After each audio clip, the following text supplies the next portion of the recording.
I was muted. Sorry. Hello. Good to see you all. To redub everything I just said, Chris is here. Oh no, thank you so much for the follow. I'm in a very good mood tonight. I had a hell of a card tournament tonight.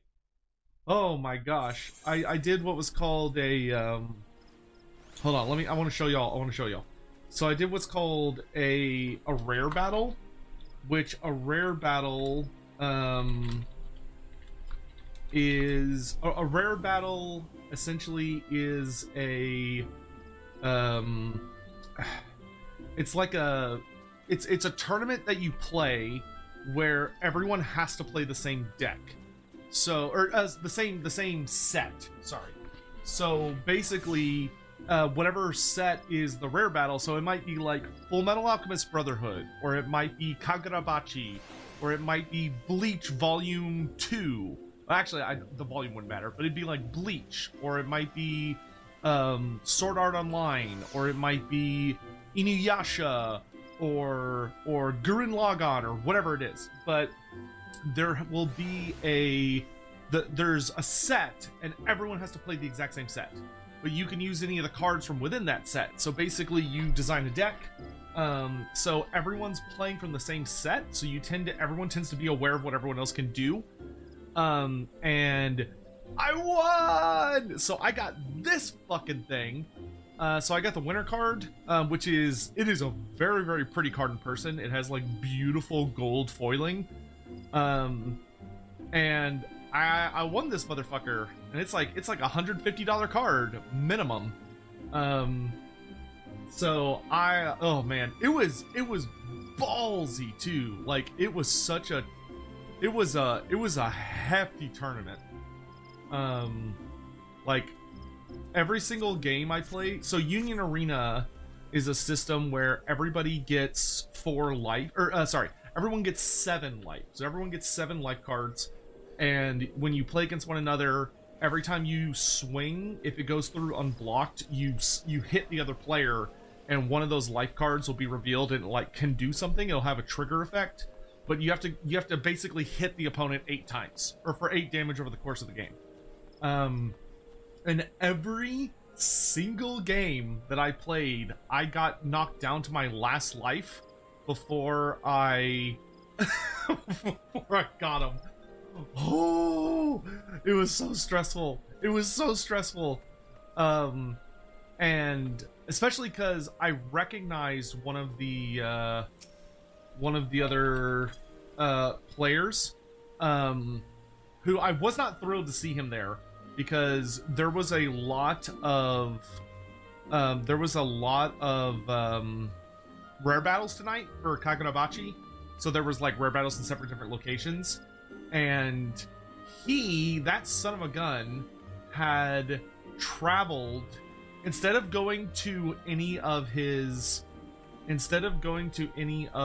like local areas, he had traveled explicitly all the way up here to go to my local one, because he knew there was going to be less people playing. So, and he's one of those people that like spends horrific amounts of money on the game, like horrific. I don't know how he does it too, because like there are times I would love to spend as much money as he does on the game, but there's not enough product. So I don't know if he's like bribing people, or if he spends money at shops to like get people to sell him stock that he's not supposed to be able to buy.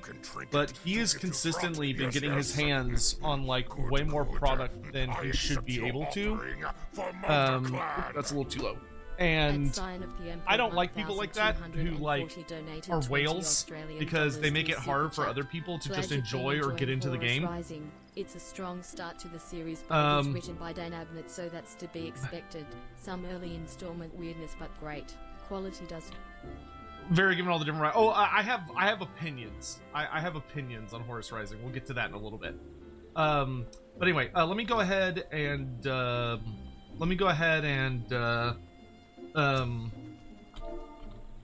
start with dungeons.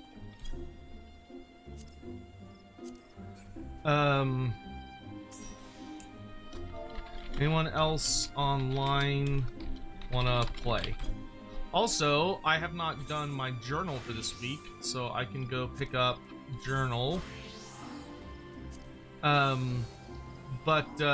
Anyway, so we had a whole thing. I refuse to get into Union Arena without an Asuka or Nikke deck. We have both of those. Like, those are both sets. Sword Art Online is on Volume 2, which there is an Asuka deck that's actually pretty decent. But Nikke, we have one Nikke set, and then there's a... Nikke is about to actually get a big expansion, though it's not like a whole new set. It's like a binder that's gonna have a bunch of bonus cards. Oh, you don't have them though. That's fair. That's fair. Don't you live in DFW, Bahamut? If you live in DFW, dude, I can hook you up.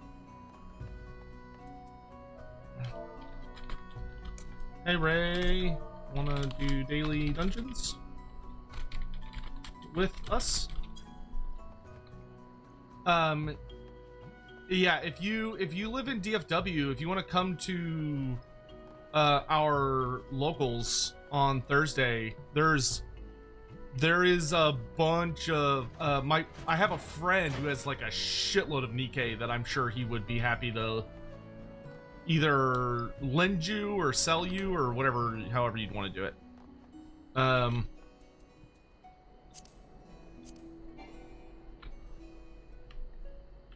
Oh, what? Sure, what you need? 5? What does he mean by 5? Huh? What you mean by 5? Have I seen the new motorcycle mount? I saw it in the loading page, but I haven't seen it in game yet. I bet Alex already has it. Alex, you got the... Alex, you... Wife, you have motor? Yeah, she does. Look at that.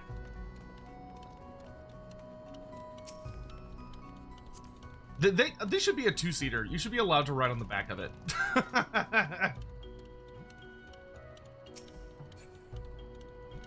Oh, we're doing daily 3, so leveling, what is it? Leveling, trial, and other one. Might do the others as well, don't know yet.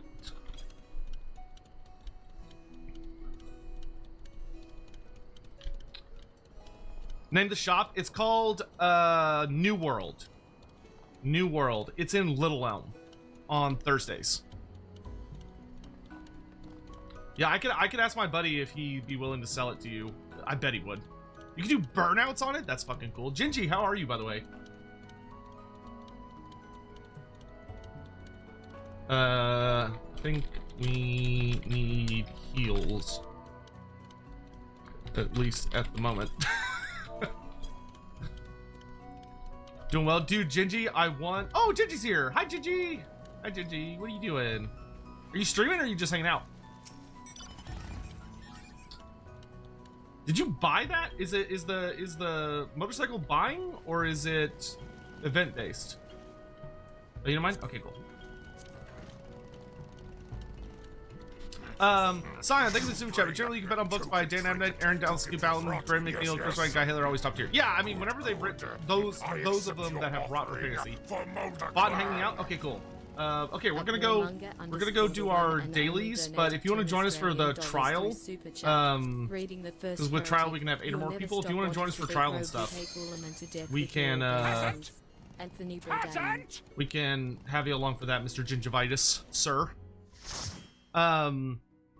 Warmonger, reading the first Heretic, you'll never want to stop beating Rubute Gulliman to death with your bare hands, says Anthony Bourdain.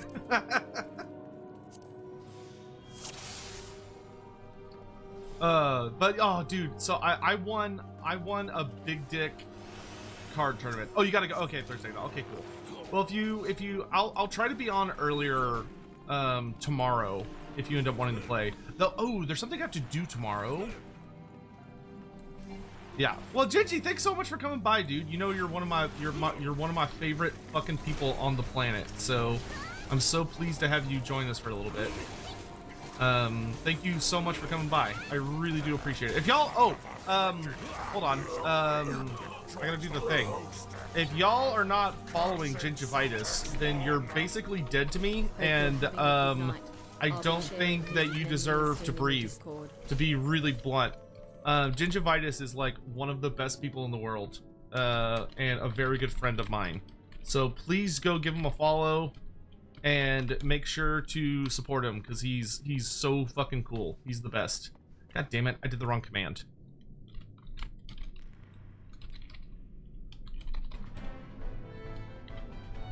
Alright.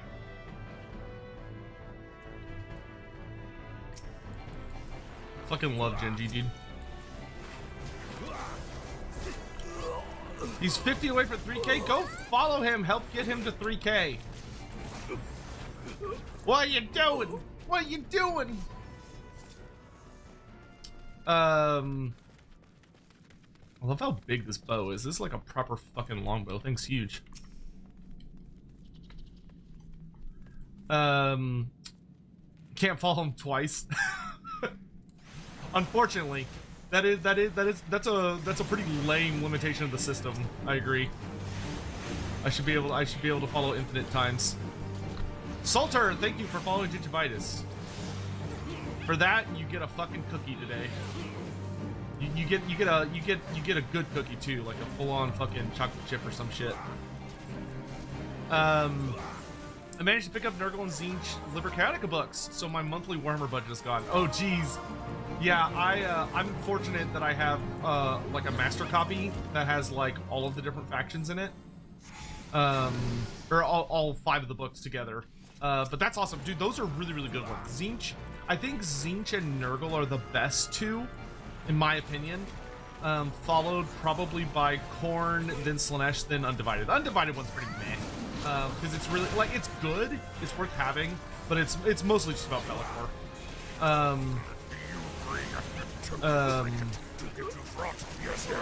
But, yeah. Good. I accept your offering for Mona Clan. Donated $20 through Super Chat. Thank you, Sion. I can send you. Yeah, we're trust me, I'm about to delve into Horus Heresy talk, because I've been listening to Horus Rising a lot today. Based on endpoint of each story. I can also send you a list of what I.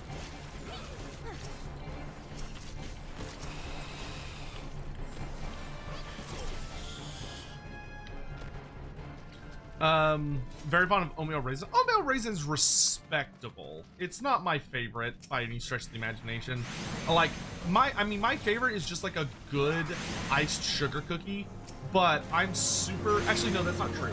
My favorite, absolute favorite cookie is like a white chocolate chip cookie, but that is so fucking rare that it makes me sad.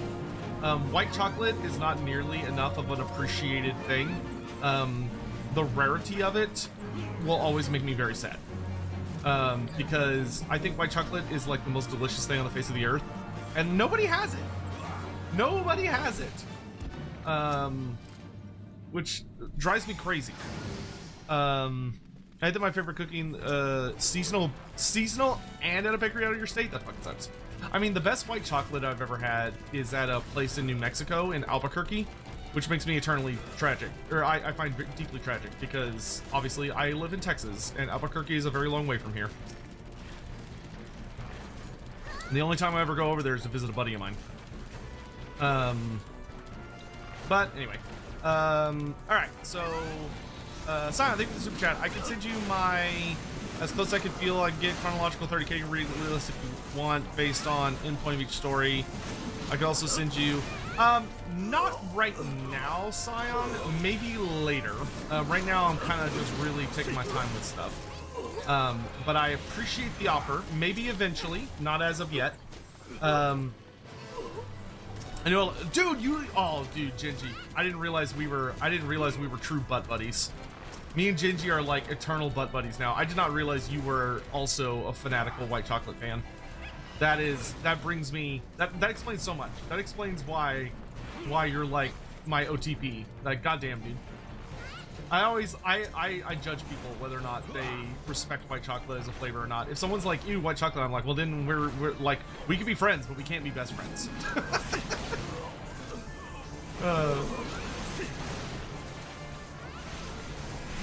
My favorite cookie is stuffed with white chocolate chips and gold Oreos. What the fuck is that? I've never heard of that. That sounds amazing. What is that even called? Other than diabetes. But like, it sounds worthwhile, but like, I've never heard of that cookie before. The closest thing I've had to that is like white chocolate on, like a white chocolate covered graham cracker, which is amazing, but not that. Sotek X Genji confirmed. Yeah, that's been a thing for ages, dude. The Bride of Frankenstein cookie at Gideon's Bakehouse in Orlando. Bro, I've never wanted to just travel to Florida before just so I can have a cookie. That's crazy. That's crazy.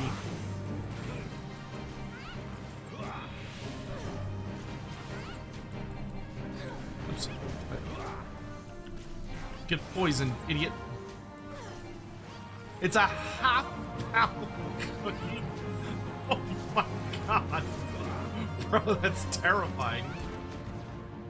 Like, does it sound amazing? Yes. Does it also sound like I'm gonna get an angry call from my doctor if they find out I ever bought one? Also, yes.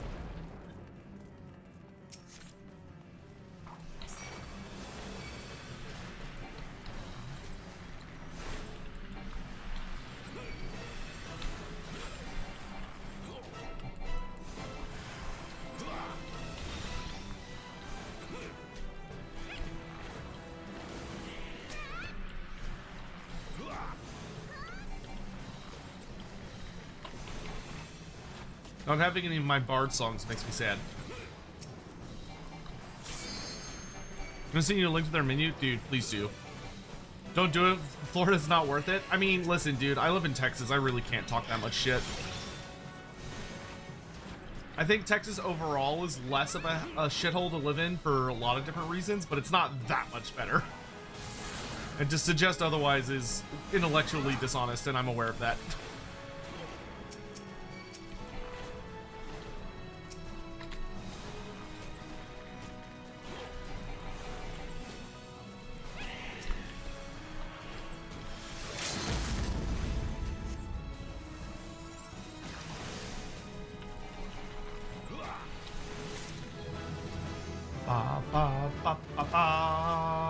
Nice. Florida and Texas be like Archaon or Bellicor. I mean, there are worse places than us, but yes, you're not wrong that that's a very accurate portrayal of the situation.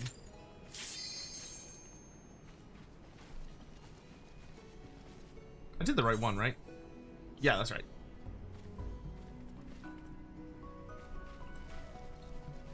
Oh, dude, he just sent it to me.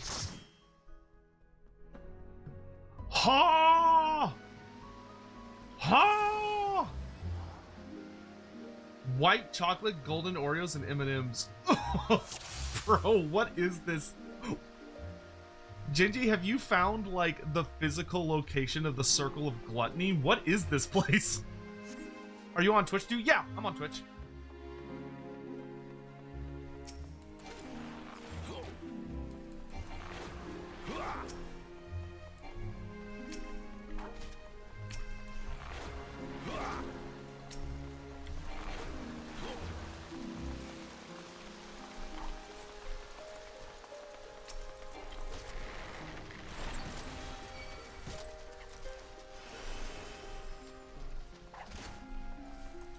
Everyone's so much faster than me.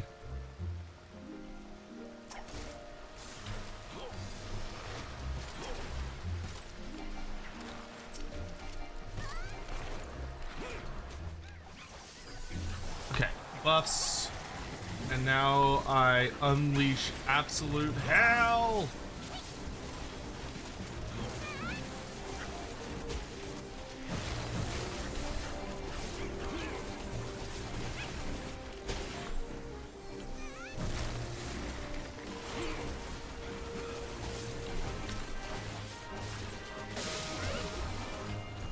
Honestly, I'm a little impressed how not damage we took there. Quiet Cat Gaming, hello, welcome. Salter, thank you so much for the 57 months. I'll be sharing Lizard Mini soon in the Discord. Oh, I'm very excited for that. Tell me your cookie secrets. I live in Albuquerque. It's a chocolatier. It's not a cookie shop. It's a chocolatier shop. I'm trying to remember the name of it. But it's in downtown Albuquerque. So like over in like the main part of the city. And it's a refrigerated chocolatier. That's on like I don't know if it's on the main street, but I think it's the main street. Fucking just pure joy though, encapsulated into a store. Like it was beautiful. Not gonna lie, Bard is actually pretty fun. Like I actually really enjoy the mechanics of Bard. Being able to like chain all of the stuff together, and once you get a good song going, like you can just do crazy shit.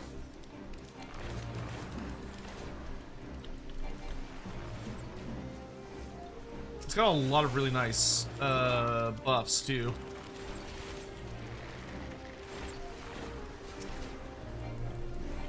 Like good dots, good damage over time. The AoE is pretty decent. The fact that you're like rewarded for comboing your abilities together really well is really nice. It's really solid. And it still has good deeps. Like it's not like the deeps really suffers for it.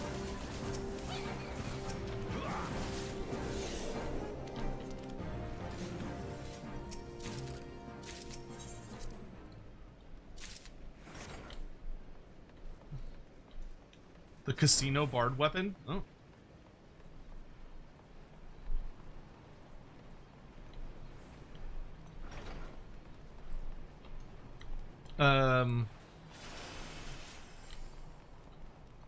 Anywho, if you sit in that cookie, your pancreas don't work, you may just die on the spot.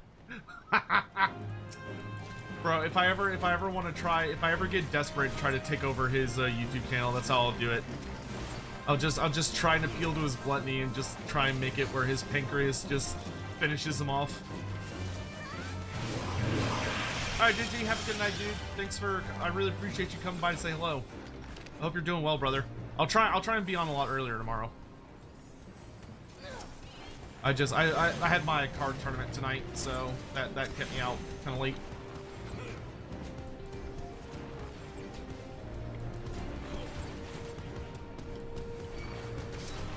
Forgot about the giant tonberries. They're vaguely terrifying.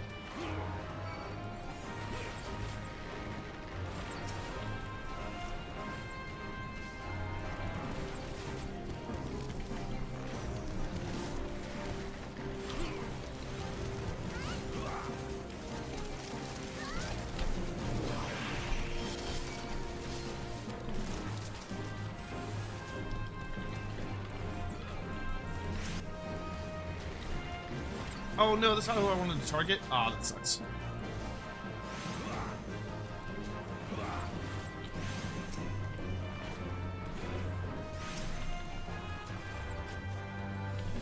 Oh, the giant tonberries fucking suck, dude.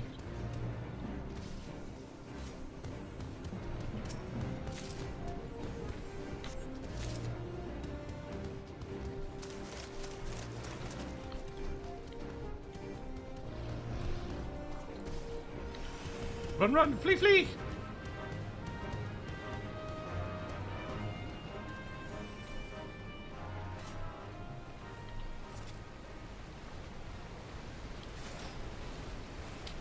Okay, so, oh, Warmonger, thank you for the super chat. The Bard weapon of choice being a Welsh longbow brings me joy on a spiritual level. Yeah, it's pretty cool. It's a fun career. It's a bit of an unusual combination of gimmicks, but I think it works really well for what it is. Holy shit! Okay, hello.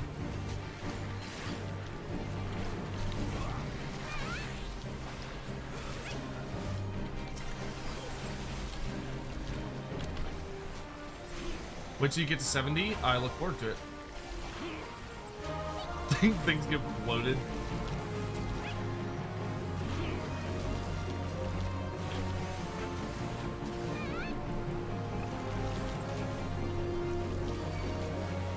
How about you don't do whatever it is you're about to do? Stay the fuck away from me.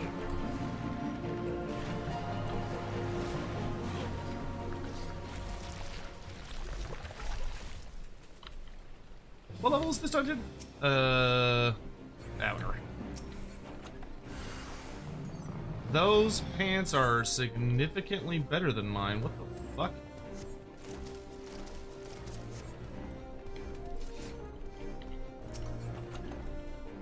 Ooh, music. I'm not used to getting music from regular chests. That's kind of cool.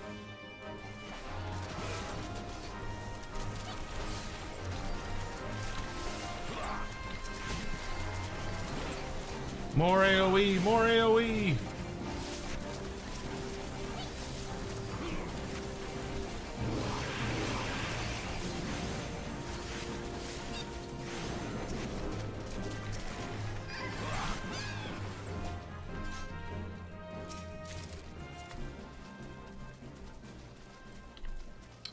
Okay, so Horus Rising. Okay, so I think I finally got to what I would assume is probably considered like the holy shit moment of the book. So Horus Rising, I want to say first, I've been really enjoying the experience so far. The book is... I talked a little bit already about how I find the book intrigues me in a lot of ways. I forget, am I supposed to kill ads? I forget. I get the sense I'm not supposed to kill ads. No, okay, that's what I thought. Just go apeshit and kill everything else. Or kill the boss. Whoops.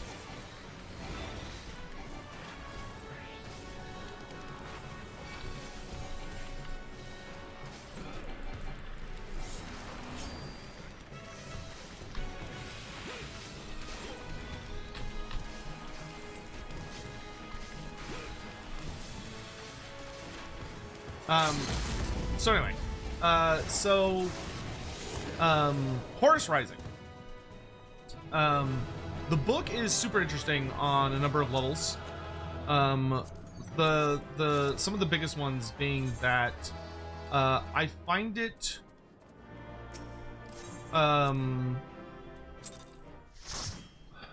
the initial parts of the book were interesting to me because I felt like it was not necessarily intentional how it was presenting the Imperium in a way that I found to be oh, sure.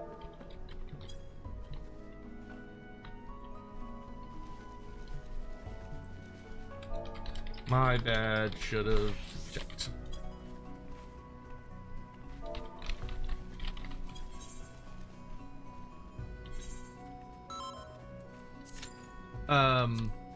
But one of the things, so initially the thing that I found really interesting about the book was that the Imperium is very much shown off in a way that I feel like the author intends for it to be shown off as very like noble, but there's a lot of cracks that I noticed right away where it's like, ooh, that's a yikes, ooh, that's a yikes, ooh, that's a yikes.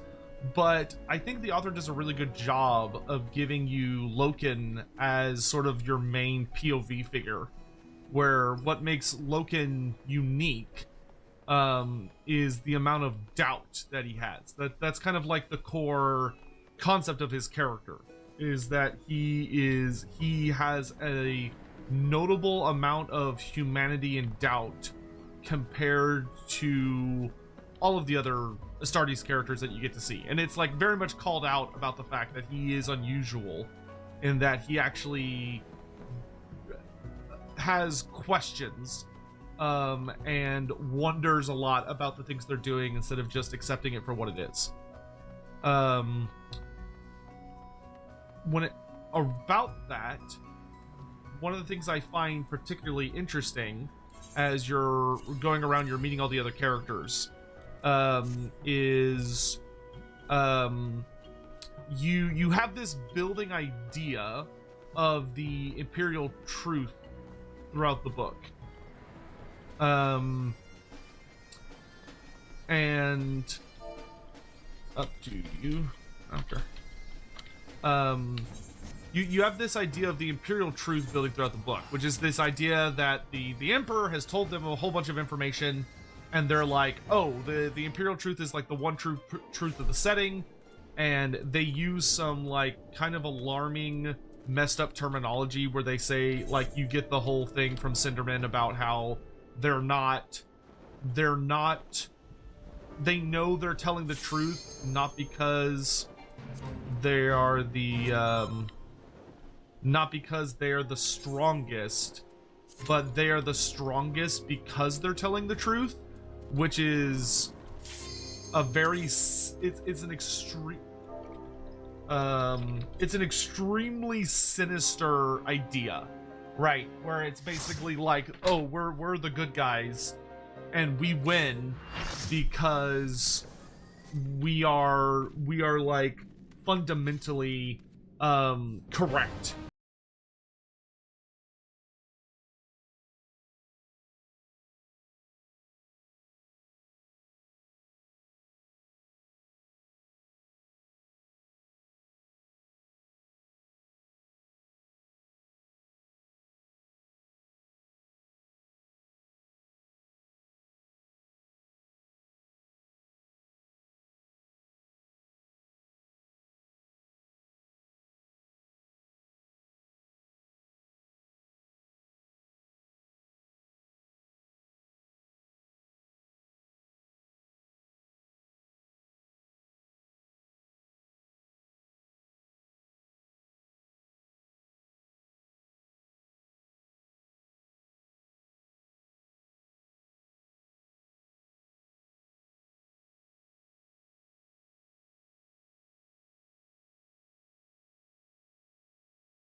It's gonna come down the chute, which, like, okay, cool, well, yeah, whatever.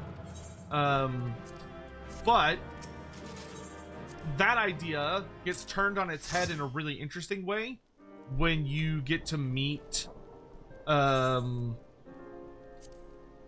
on. Anyone want to do a main scenario? Or a main scenario? I'd be down for that. I know they're a little slow, but don't mind.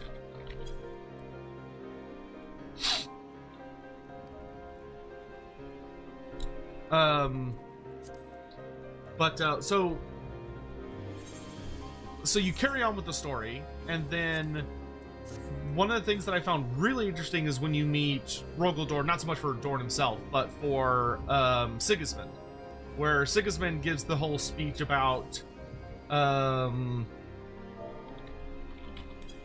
Sigismund gives the whole speech for main scenario.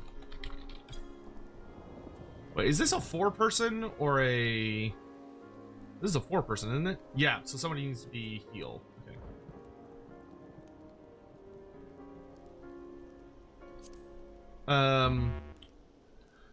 So Sigismund is really interesting because he goes off on a big rant when he's arguing with the Lunar Wolves about the idea that no, it'll never end. There will never be it'll never be an ending war.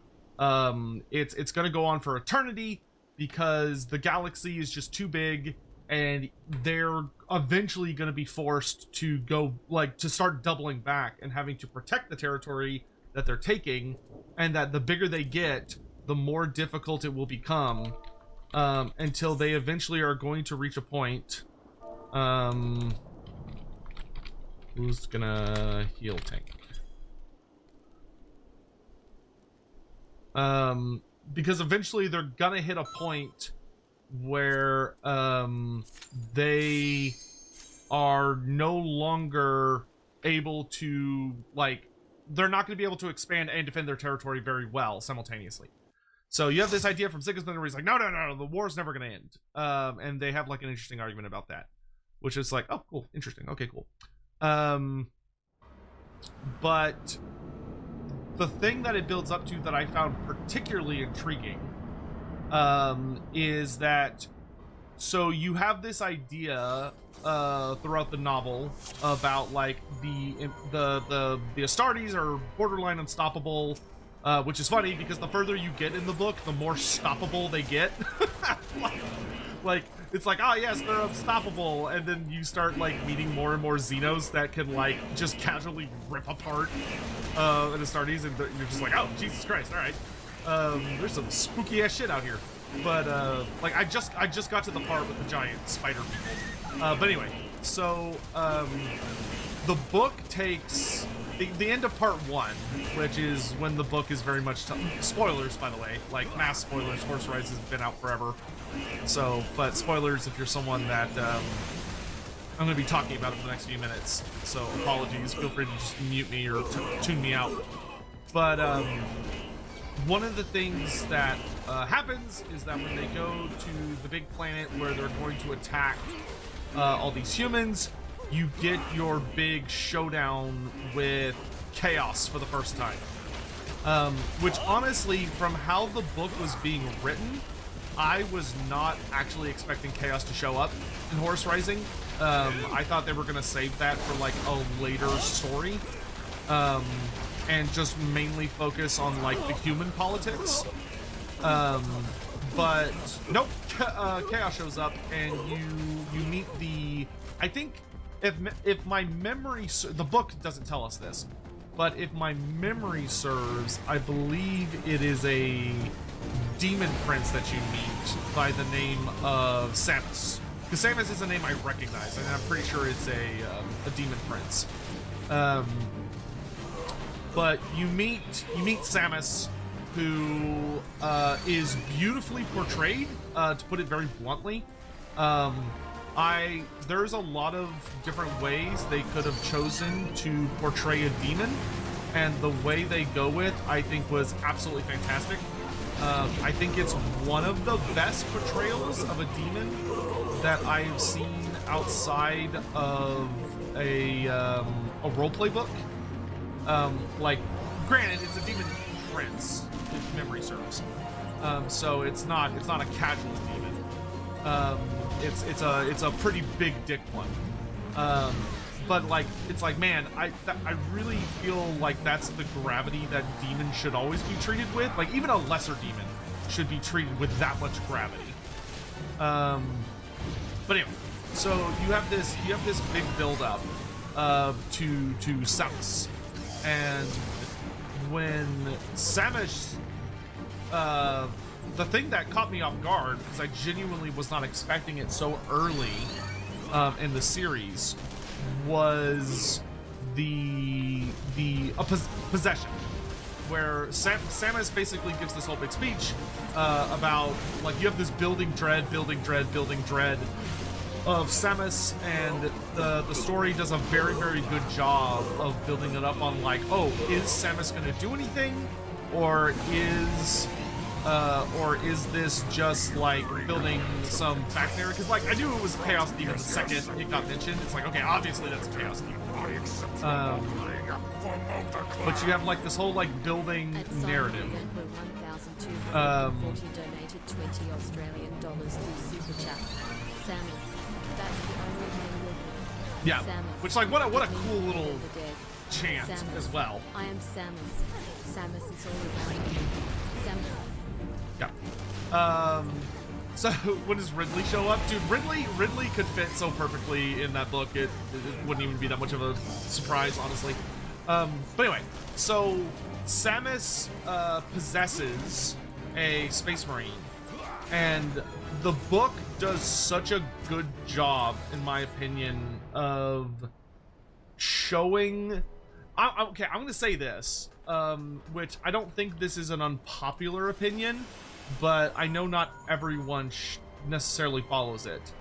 But I will say that holy shit, does this book very, very, very quickly, in my opinion, based on what I know about, like, coming from a very Warhammer fantasy background, obviously, this book shows off the Emperor to be a fucking moron. Like, the fact that the Astartes clearly know absolutely nothing about chaos. Like, they don't know a single fucking thing. So they go walking into a trap, a really obvious trap, and are completely and utterly unprepared for it. And the consequences are disastrous. Where you have, like, Jubal gets possessed, and this possessed Space Marine just starts absolutely kicking the shit out of everybody. Like, they did such a good job of, like, the possessed Space Marine is absolutely terrifying. Like, Jubal, when Jubal gets possessed, he is genuinely nightmarish. Of that, the characters don't even realize that. I think, once again, I think the narrator is doing a really good job communicating a lot of information to the reader, especially if you're in the know.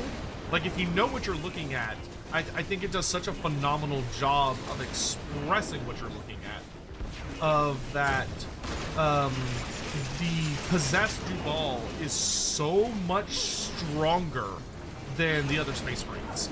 Like, he is stronger than them. He's easily, like, you know, you're dealing with a Demon Prince possession, and it feels like it, where he is significantly more powerful.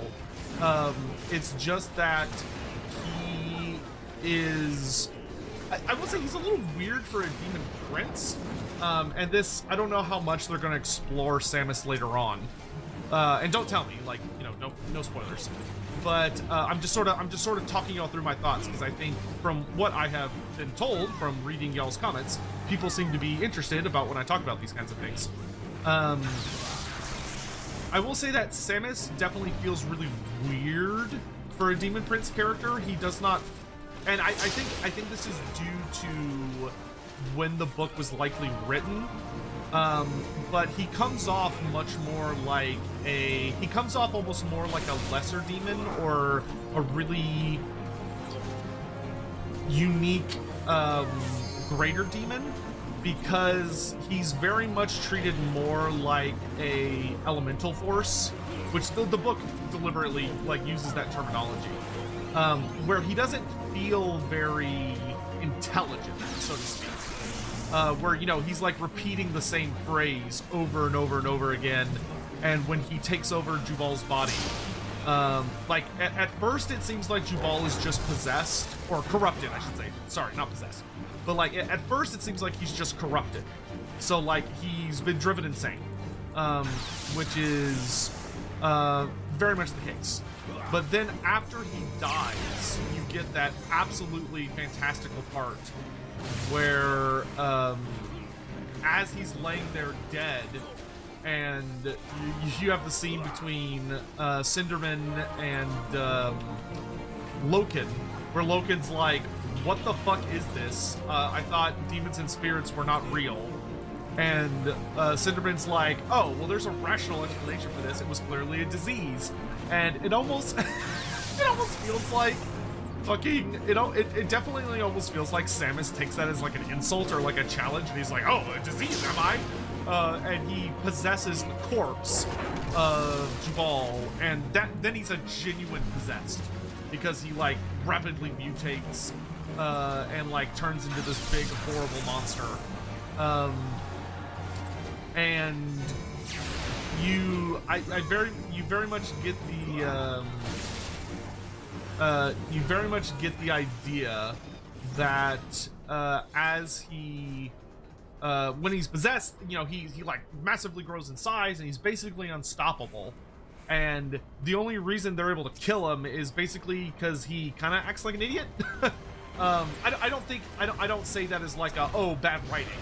But the reason I kind of say that Samus doesn't feel like a demon prince by modern standards is because you very much get the idea that what, in my opinion, makes Samus feel like he is not a standard demon, or that he's not a demon prince, is that he feels like he's very unused to being in reality. Like he's not used to having a body, and he's not used to all of the feeling that comes with it. So like he's kind of like struggling to control himself, and he's acting like incredibly erratic, and he doesn't feel like he's got much direction or sense behind him. He feels like a regular chaos demon.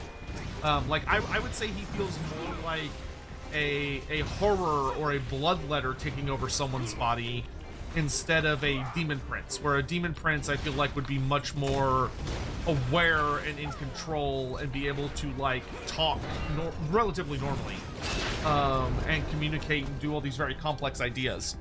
But I do feel like this is probably much more of a artifact of the time the book was written in, as opposed to like I feel like if they were to rewrite Horus Rising for a modern audience, they might do it differently. But at the same time, I could see them not wanting to do it differently, because a lot of the dread that Samus builds is because Samus comes off as a very impossible to understand entity, where it feels like it's almost a mimetic danger rather than a genuinely thinking entity. And it sort of feels like it doesn't know how to puppet around a person's body, which is a super spooky feeling. Like, Samus is terrifying. Like, I fucking loved that entire part. I think that was one of my favorite, that's easily my favorite part of the book. Like, unless something crazy is gonna happen, which is very possible because I'm only like halfway through the book, Samus is like fucking incredibly cool. Though I will note, I feel like from a world building perspective, Samus, like from what I know about Samus, which granted this is knowledge that I have outside of the novel, I feel like Samus would have been better as a local spirit or demon, which he is portrayed as in the book, but I believe in reality is later revealed to be a very, very significant entity and threat within the story of the Horus Heresy and his involvement in the whole End of the Death and the death of the Emperor and all that shit. Like, he's a much bigger character, which it almost to me feels like Samus should have been Be'lakor. Like Be'lakor, to me it feels like he takes Be'lakor's job. Like, Be'lakor really should have been what Samus ends up being. If you were telling the story from a fantasy perspective, it would have been Be'lakor, not this Samus demon, because Samus is completely unique to 40k. Samus does not exist in fantasy.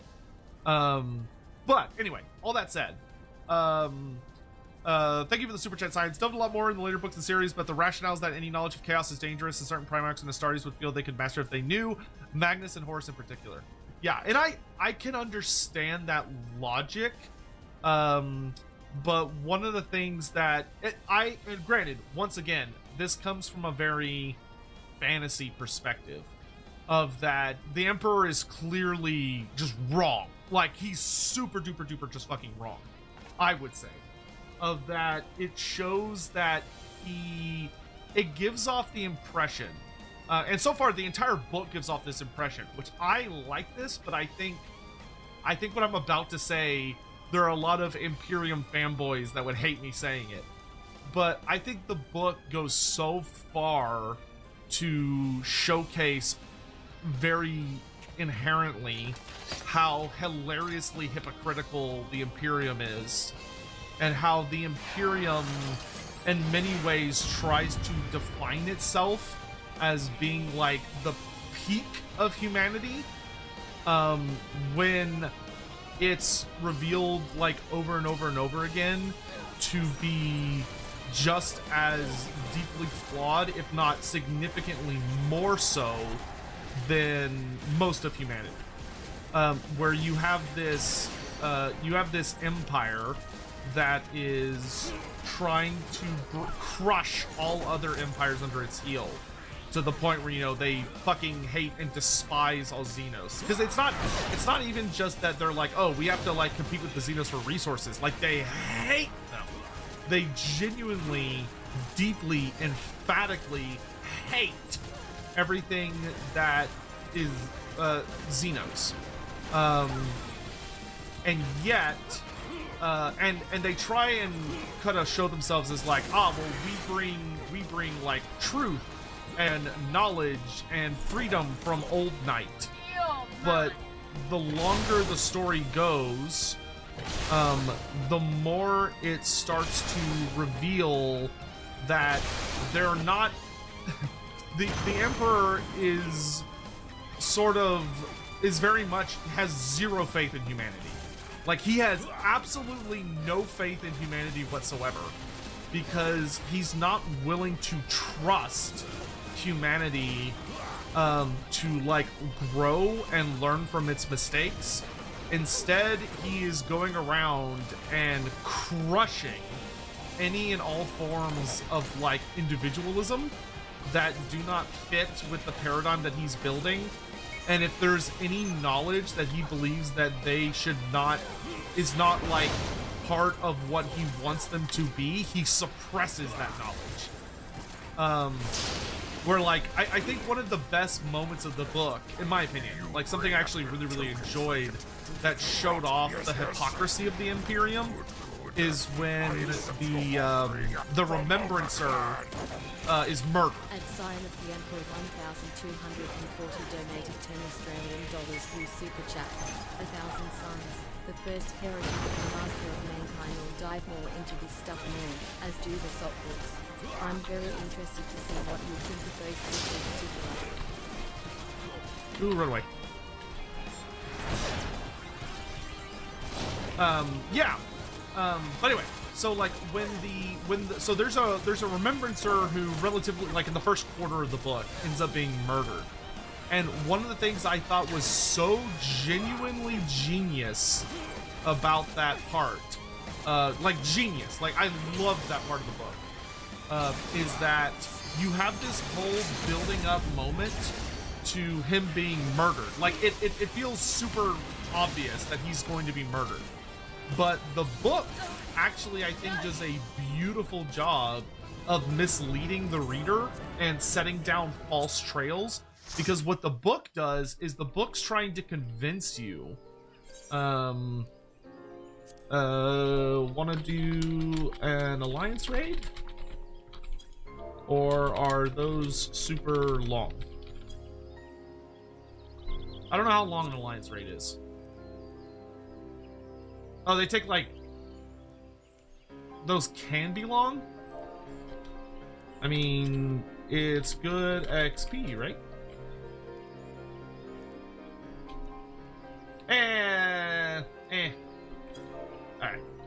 Alright, I'll pass on that.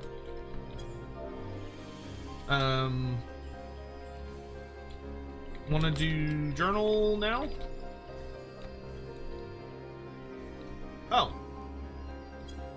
Oh, is Crystal Tower on journal? Because we could kill... Oh, wait, I don't have Crystal Tower. Oh, wait, no, Crystalline Conflict is PvP, right?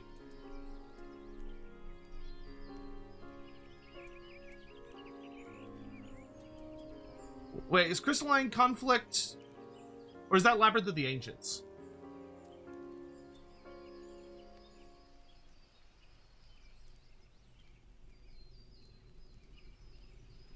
Oh, is that Labyrinth of the Ancients? Well, I guess it'll tell us, right?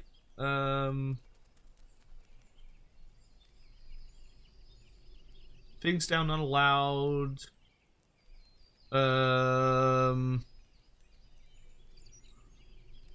Oh, okay. I'm down. Could be fun.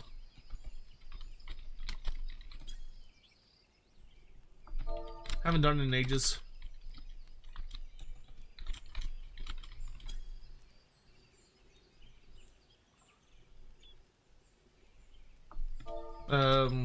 The raid for bonus XP, and we might get journal.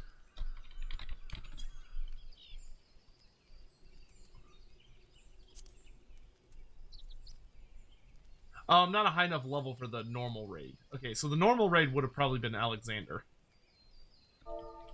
Yeah, that's fine. In that case, I'll just do journal and then leveling stuff. We'll pass on that for today.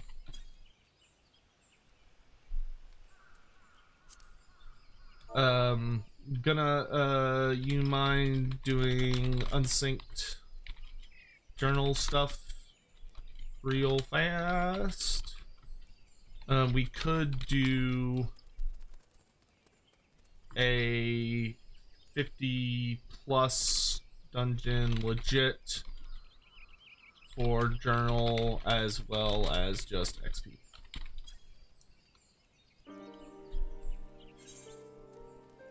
So we could do like, for unsync. Okay, we'll do unsync first. Okay, so let's do, we can do Alexander Fist of the Sun. Wait, no, I'm not high enough level for Alex. Oh wait, yes I am. I just have to switch up this career. Haha. I'll just do Dragoon. That's fine.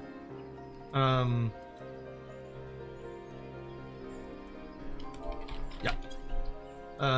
Hold on, chat. I'll get back to yapping in a second.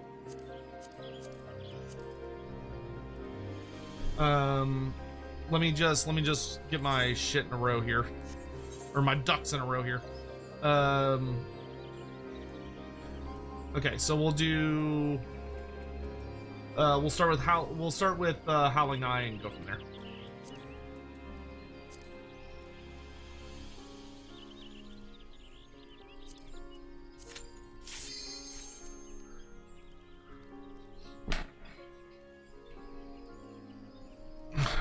Anyone not doing journal may wanna bounce, because this will be quick.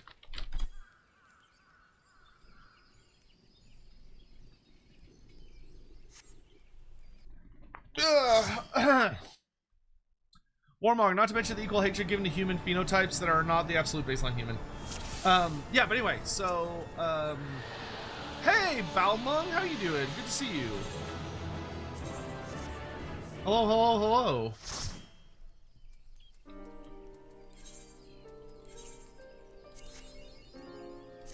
Okay, next is Leviathan.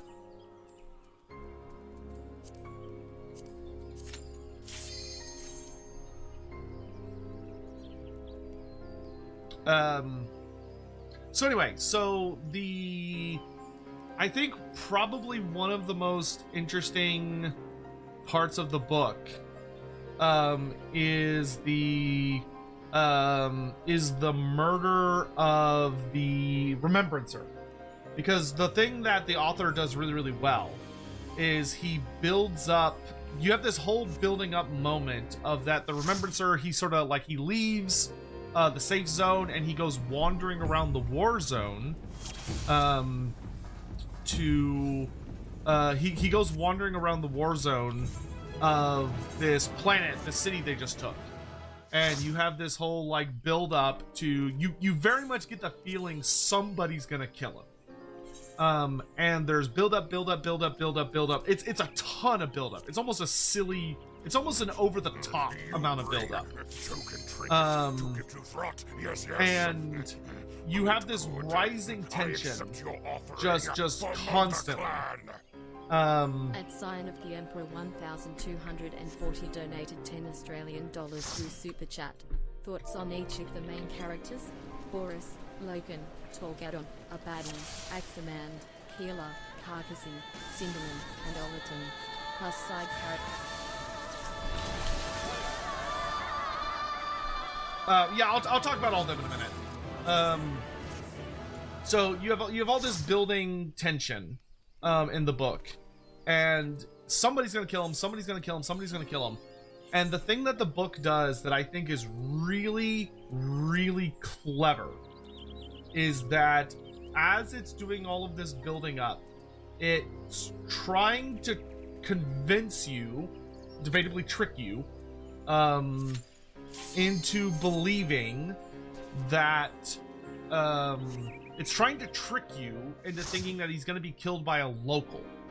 So you have like all this stuff about how these humans who have just been forcibly conquered by the Imperium, and the Imperium has like murdered tons and tons of people, and they've come into this place where nobody asked them to be, and they are taking over, and like they murdered the other emperor, which was a clever way to open the book.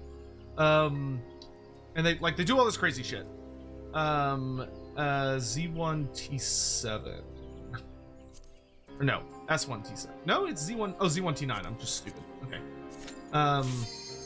But you just have all this nonsense, and build, and he gets drunk and he's wandering around, and finally, what ends up happening to him is right when you think it's gonna be that, oh, like he's talking shit, like the locals are gonna get him, they're gonna kill this guy.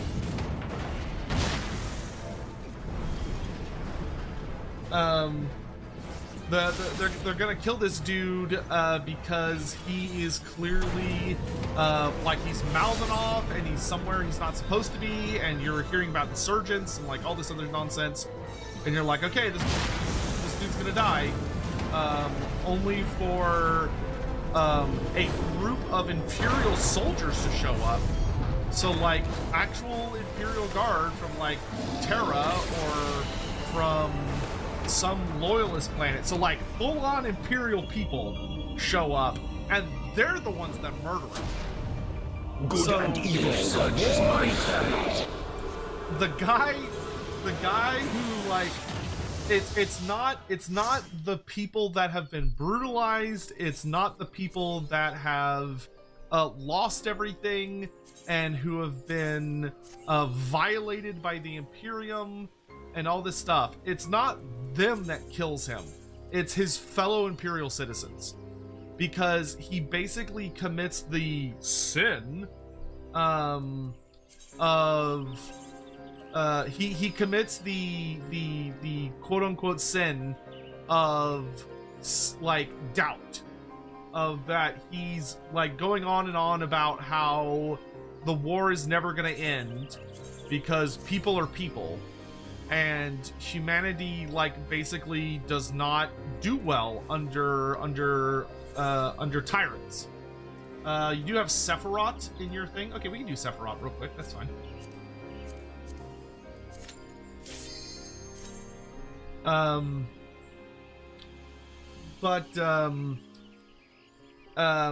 So like this Imperial citizen who is loyal to the Imperium, and he's pointing out like genuine truths, like the thing that he's saying, nothing he says is wrong, and he's saying it in kind of a silly, over-the-top way because he's absolutely wasted, but like everything he's saying is completely accurate, and despite all of that,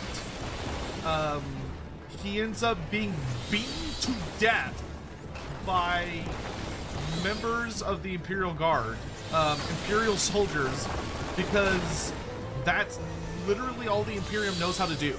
Like, it is a brutalist, cruel, messy, grotesque empire that crushes any and all forms of dissent and resistance and cares about nothing else.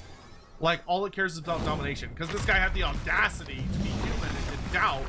He gets beaten to death, which is crazy. It's not like the soldiers were drunk. Like, the soldiers weren't inebriated or anything. They were literally, like, completely rational in their right mindset troops. And they murder a dude who is obviously inebriated and, like, not in necessarily the right headspace, who is also witnessing a horrible war zone, and they beat him to death. And it's like, Jesus Christ. That is remarkably dark. Remarkably dark. But I think it's such a good showing of, once again, I don't know if this is the authorial intent, but the way I interpreted it is that even massively before the Horus ever falls to chaos, like even before the first inklings of Horus falling to chaos, the Imperium was already completely fucked. Like, it was already completely doomed. Horus falling was, like, not the thing that was going, like, although it ended up being the trigger, you know, it ended up being the bomb that goes off, the Imperium was never, ever never had a chance of becoming more than that. Like, it was always doomed to be something awful, I feel like. And I feel like that is the moment that showcases it off. Like, that's the moment that shows that humanity, the Emperor, his designs were doomed to fail from the start. He was never going to succeed. Gonna do a synced 53 dungeon now.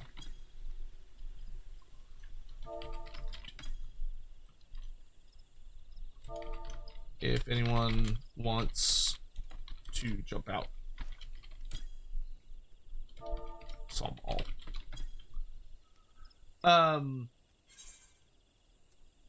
And it was, I genuinely really liked that part. Like, every time I've heard, like, Imperium fans talk about, or like Space Marine fans especially, talk about, like, everything. Sure. Thanks for running with us. Everything, like, building up to that whole thing, everything building up to the demon even showing up, like the amount of breadcrumbs that get laid on the ground. Like, I've met so many people that talk about, they're like, oh, if only Horus hadn't killed the Emperor. And I'm like, it didn't matter. It literally didn't matter. Like, the very nature of humanity. Oops.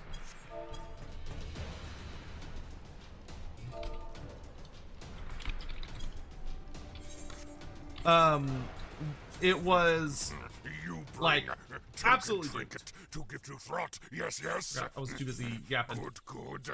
I accept your offering for Mulder Clan. I gotta go. Gotta get better items. Through Super Chat. Un If you want a momento. picture of the future, imagine a boot stamping on a human face forever. Party member O'Brien, 1984. George Orwell. Yeah. And I must say, I have deeply enjoyed it because of, I thought the book was going to, I genuinely thought, and it's just because I had always, my only interaction with it had been just like Space Marine fans talking about like the Horus Heresy or any of that other stuff. I had always been under what turns out to be an illusion that the Imperium was like, we're amazing and perfect and yada yada yada, and like, nah, fam. Nah. Turns out, nope, they had some decks for Bard, I assume.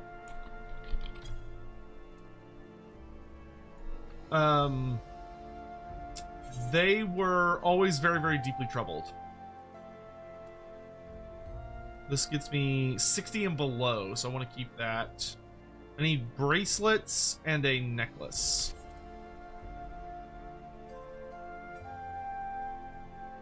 That one. Then a choker. Nope, not choker. Ribbon. You bring a token trinket to give to Throt. Yes, yes. Good, good. I accept your offering for Mulder Clan. What? Oh. At Sign of the Emperor 1240 donated 20 Australian dollars through Super Chat. I disagree with it being doomed from the start. That undercuts the tragedy of the heresy. The Golden Dream was so close and then it's all torn apart and ruined by Horus, Magnus and Lorga because of Erebus the Dark Gods. I will say, based on what I've read so far, which granted I still have a ways to go, but based on how I've read so far, I don't agree, Scion. I do not think the book showcases that so far at all. Like, and it could be that, you know, as I get later in the series, other things are going to happen that are going to suggest otherwise, but there are so many blatant cracks at the foundation of the Imperium that already showcase that I don't think it ever had a chance in hell. I think that the idea that it did have a chance is simply propaganda that maybe cuts through the setting all the way up to the reader. But to me, like, the fact that the Emperor did not tell anyone about Chaos, anybody, and has been blatantly lying. He has been lying the entire time. Like, he's just been lying out of his ass about the nature of the universe, or he gives like half-truths, and there's this system of fractured trust that is already showing wounds. Didn't I buy a necklace that's better than this? The fact that there's already wounds that are appearing. Oh no, I'm stupid. I just bought something I already had. Yeah, I'm just not a smart person. That you know, that do be happening. Okay, I'm item level 120. Is that high enough for some all? It is. Okay, cool. Like based on what I'm seeing so far, the fact that you have Imperial citizens that are so, in many ways, wound up, they are so fanatical that the idea that someone expresses doubt in front of them causes them to murder one another, like just in cold blood, and that every time something even slightly bad kind of happens, they go, oh well, we're just gonna sweep it under the rug, or oh, people don't need to know that, or like the Imperium is so already blatantly fascist. Like, it's so blatantly sinister at its fundamental core. Like, granted, I haven't seen the Emperor yet. I'm actually really, really curious about when the Emperor appears, how he will be portrayed. Because as he currently exists, he is fucking evil as fuck. Like, holy fuck, the stuff he's doing is insane. At Sign of the Emperor 1240 donated 20 Australian dollars through Super Chat. I admit I'm very biased in favor of the Emperor and Malkador after consuming basically all the heresy stories, but I feel you also have a very anti-Emperor bias that's coloring your...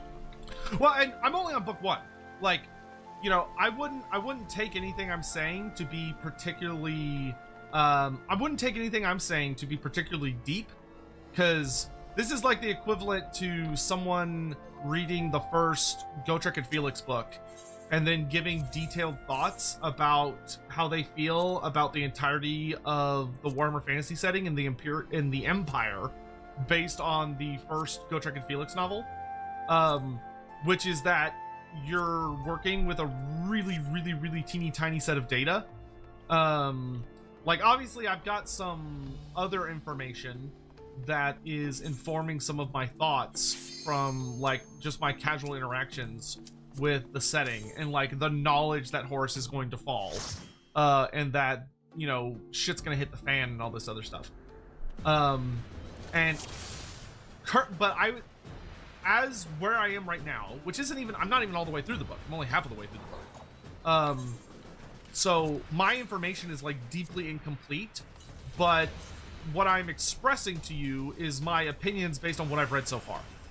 And it could be that what I've read so far is deeply incomplete, and that once I have time to read through everything else, I'm gonna go, oh wow, okay, like my interpretation of this was really wrong, and I'm going to have like an extremely different opinion.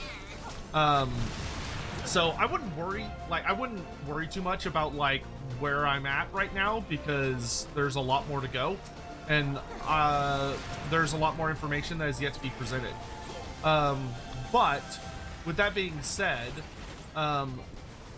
what information is there, I find really intriguing,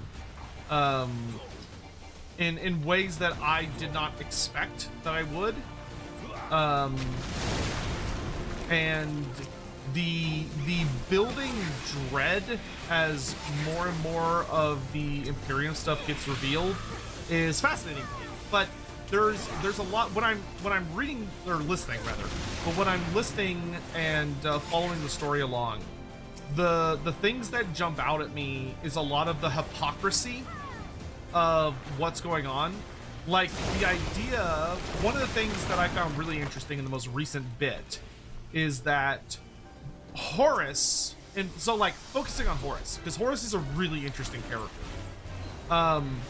And when you initially meet Horus, I thought, like when he's originally introduced, I thought like, oh wow, like Horus is a very cool character. Like he has this methodology of that truth is like a fundamentally important aspect to how he should treat his sons and how the Imperium should be handled. He expresses like considerable grief at the idea that they're going to have to go down and fight a bunch of people, and kill this other guy who thinks that he is the Emperor, or is calling himself the Emperor, which I do find it actually very funny that the actual guy who claims to be the Emperor, you don't learn anything about him, like, at all. You meet a guy who's pretending to be him, but you never actually meet the quote-unquote false Emperor, and get his opinions on anything. In many ways, he's treated like the Emperor of Mankind, where he's just left as this, like, super mysterious figure that then gets vaporized into a skeleton. Which I don't think it's intended to be funny, but I just find her funny. Which that part just cracks me up. Like focusing on Horus. I accept your offering for Mordecai. 53 bracelets. At sign of the Emperor, Nah, I don't need this. 1,240 donated 10 Australian dollars through Super Chat. There is an intentional inconstancy with the Emperor's portrayal across the series. The most true look at him would probably be in the end and the death, but it's very much never clear. Oh yeah, and he shouldn't be. I think it would be a huge mistake to like give too much insight into the Emperor.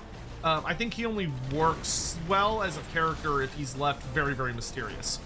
I think it would be a huge mistake for the series to like allow people to really understand the Emperor, because it would get rid of all the mystery, and that wouldn't be any fun. I think that would be terrible for the setting. Anyway, but so Horus, right? Horus is a fascinating character to me.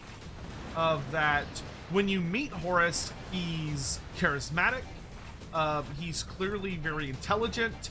He is shown to be, he is portrayed as being very empathetic and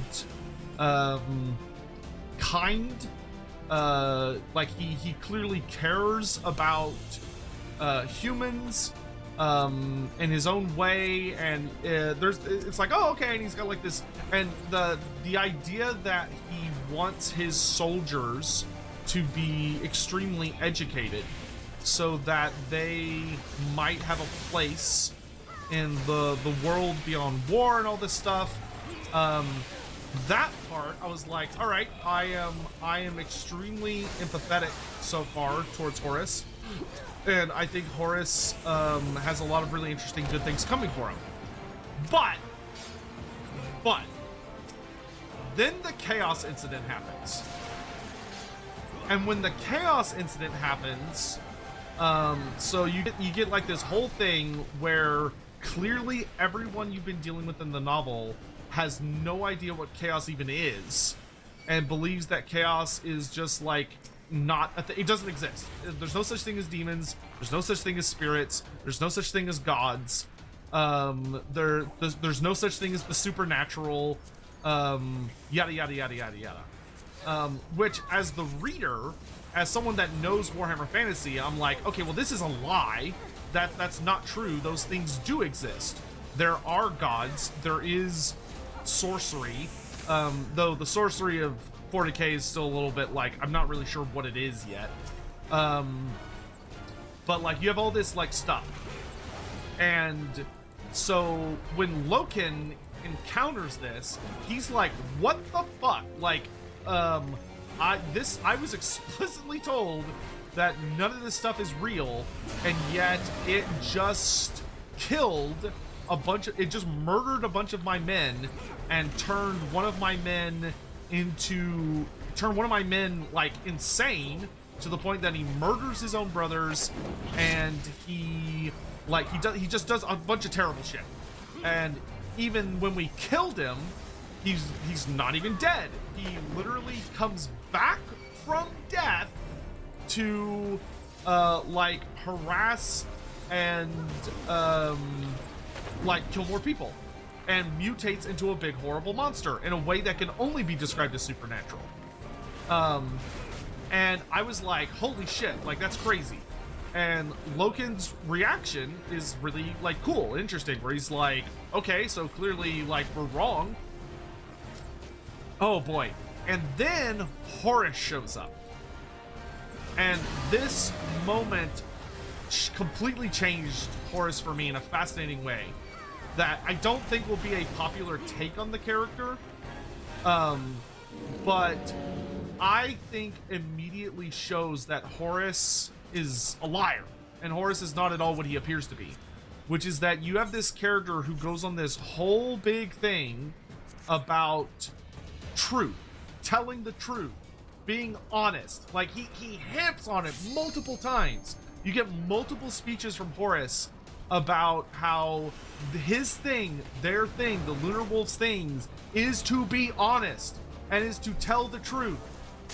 And when he walks into the room to talk to Loken, I thought what was going to happen was he was going to be like, okay, I need you to tell me everything that just happened, because clearly something's up. Like something is afoot here, and I need to get to the bottom of it, because I care about you guys. But that's not what happens. What happens is that he walks into the room and he goes, oh, so turns out I've been keeping a secret from you. I've been genuinely dishonest, and I've been essentially lying by omission. You know how we like educate you, we educate you guys on like the warp, and he's like, oh yeah, and he goes, yeah, so there are like things in the warp, and he's like, okay, and he's like, yeah, so those things, they can like come out and defy the laws of reality and do all this stuff. And like Horus very much goes out of his way to portray it in the vein of like, oh well, those aren't demons and those aren't spirits, because we kinda understand what they are, and like, so, but there's no intelligence behind them. There's like nothing we set up to this point is technically wrong, and it's like, bro, like, that's clearly not true. Like there is so many. Do also need to take into account the wider context of what he's doing in opposition to the Chaos Gods out of desperation, not just doing evil for its own. I do feel that you and the Warmonger also need to take into account the wider context of what he's doing in opposition to the Chaos Gods, out of desperation, not just so once again, I'll wait and see on that. I'm not going to agree with you. In fact, I'm going to emphatically disagree with you because I have not seen any evidence to that. Now it could be that evidence will appear, but I haven't seen it yet, and I'm not going to like agree or back down from what I've observed because of information that I don't have. Maybe when I eventually potentially get around to reading that information, my opinion will change, based on new information that's provided. But and once again, the thing you're gonna have to keep in mind that's probably gonna be a bit of a hard pill for like 40k fans to swallow is that I am going to that was very painful. I am going to be approaching this with all of my Warhammer fantasy isms coming with me. That my opinion is going to be shaped by Warhammer Fantasy, and that's unavoidable, and I wouldn't do it any other way. Just like I feel like anyone that reads Warhammer Fantasy lore has their opinion deeply shaped by 40k literature they've read, or read. And so, like, to me, the idea that's presented in the book, where Horus knows that the Emperor has been not telling him things. You get that moment where Horus is talking about that the Emperor left him behind and went back to Terra on some secret mission, and he hasn't told anybody dick. They have no idea what he's doing there. They don't know if it has to do with the warp. They don't know if it's some other project. Like, Horus is like, I suspect it has to do with the warp, because like that would make sense that the warp is like really, really critical to our empire. Like the warp is like a fundamental piece of what we are, and it's kind of unavoidable. Like, we have to travel through it. But the amount of secrets upon secrets upon secrets that are getting exposed already. And it's not like, stuff like, oh, well, like, oh yeah, spirits and demons aren't real. Well, except they are. Unless you're like really splitting hairs, which obviously they do split hairs, where they're like, well, technically demons and spirits don't exist because we're gonna sort of alter the definition of what a spirit and a demon is to make it where it doesn't include these things in the warp. But we could call them spirits and demons, even though they're not spirits and demons, says Horus. They're something else. Because they're not supernatural, even though they clearly exhibit supernatural by definition powers. They are literally altering reality and disobeying natural laws and violating natural laws, and they are under no possible other terminology supernatural. Yet Horus explicitly says, but they're not. Just so he can also say that the Imperial truth is not wrong, which is like no, we weren't lying because we were telling the truth. Trust me, bro. Even though they just fought against something that showcased they were lying. But anyway, so thanks for the help on runs. Gonna go do bard stuff. But the big thing for me is that the thing that jumps out at me the most, and granted, like I said, I want to be really, really clear. I have many, many more books to go. I am thus far intrigued, and so am likely, when I have time, to keep consuming more Horus Heresy books. But the thing that jumped out at me, and today, the parts of the book I listened today, which was like leading up to the end of part 2. I basically finished part 1 today. The thing that jumped out at me the most was I thought the book was going to show me that Horus is a good thing. I don't like calling them people because they're clearly not human. That's probably my only criticism of the book. Though it's not a hard criticism. I think the book actually does try to showcase that the Space Marines are not human. Obviously, like whenever they're talking, because there's very rarely moments where you have like a narrator. It's usually a character's perspective that you're getting all the information from. And the Space Marines think of themselves as humans. They are emphatically not human. They are hilariously not human. The idea that the Space Marines are like, it is literally impossible for an Astartes to kill another Astartes, that made me laugh because that is the most inhuman thing that could possibly ever be said. That like taking tens of thousands, hundreds of thousands, millions, I don't know how many there are at this point in the setting, but the idea that you take hundreds of thousands of human men and you take them in as child soldiers and you brainwash them and you alter their genetics and you mutate them into these horrific, bloated, over-muscled, gigantic super soldiers who are purely designed and trained to kill and to hate anything that is not them. Or at the very least, like, pity it, I guess? The idea that they would never, under any circumstances whatsoever, kill one another means that they are not human. They're completely inhuman.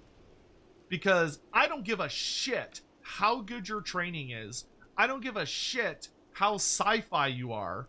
Humans are gonna kill other humans for really stupid reasons. There are going to be people that there should have been Astartes that have killed other Astartes over petty grievances or jealousy or hatred or division between like chapters or legions or units.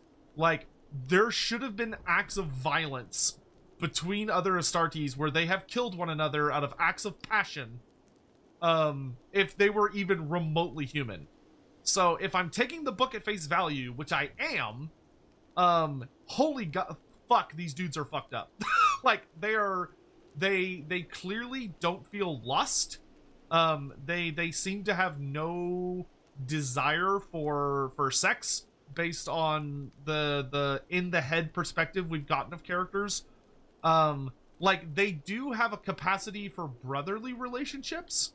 That's definitely there. Like there's a lot of parts that actually remind, I talked about this the other day, but there's a lot of parts that there's a lot of parts that remind me of being in a fraternity, that I actually really appreciated. Like clearly the author has a pretty good grasp on like many of the ideas of what it's like to be in a fraternal organization where it's only men and only men are allowed. And many of the relationships that come with that. but the Space Marines to me are incredibly stunted. Like, they're not human. And I think describing them as human is an insult to actual real humans. There are parts of them that are human, like the parts that they have been allowed to keep, but they're monsters. They are genuine monsters. That I pray that nothing like them ever actually exists in reality, because like, holy fuck, they're terrible. They're really fucked up creatures. But the part where Horus, because I really thought I knew where the book was going, and I think this is a benefit to the book. I think this is a good thing, not a bad thing. It's gonna sound like a bad thing, but I think from the idea of telling an interesting narrative and catching my interest, it is a good thing. Which is that I was not expecting Horus to be a liar, based on what had been building up about him to that point. The book had convinced me that Horus was what he claimed to be, and that Horus was what his Space Marines thought he was. Where, like, you have all the Space Marines being like, oh my god, this dude's a paragon. Like, he's a literal paragon. He's larger than life, which I also think it's weird that Primarchs are as big as they are. I don't understand why they're so big. That, to me, that's so weird. And would introduce so many logistical problems, but whatever.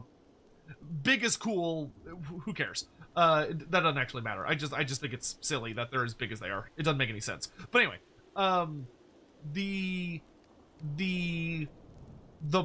when Horus sits down with one of the, like, a member of the Mournival, like one of what is supposed to be like his closest confidants, and somewhat, granted, he's recently elected to the position, and Hugh, good to see you. Have a good night, dude.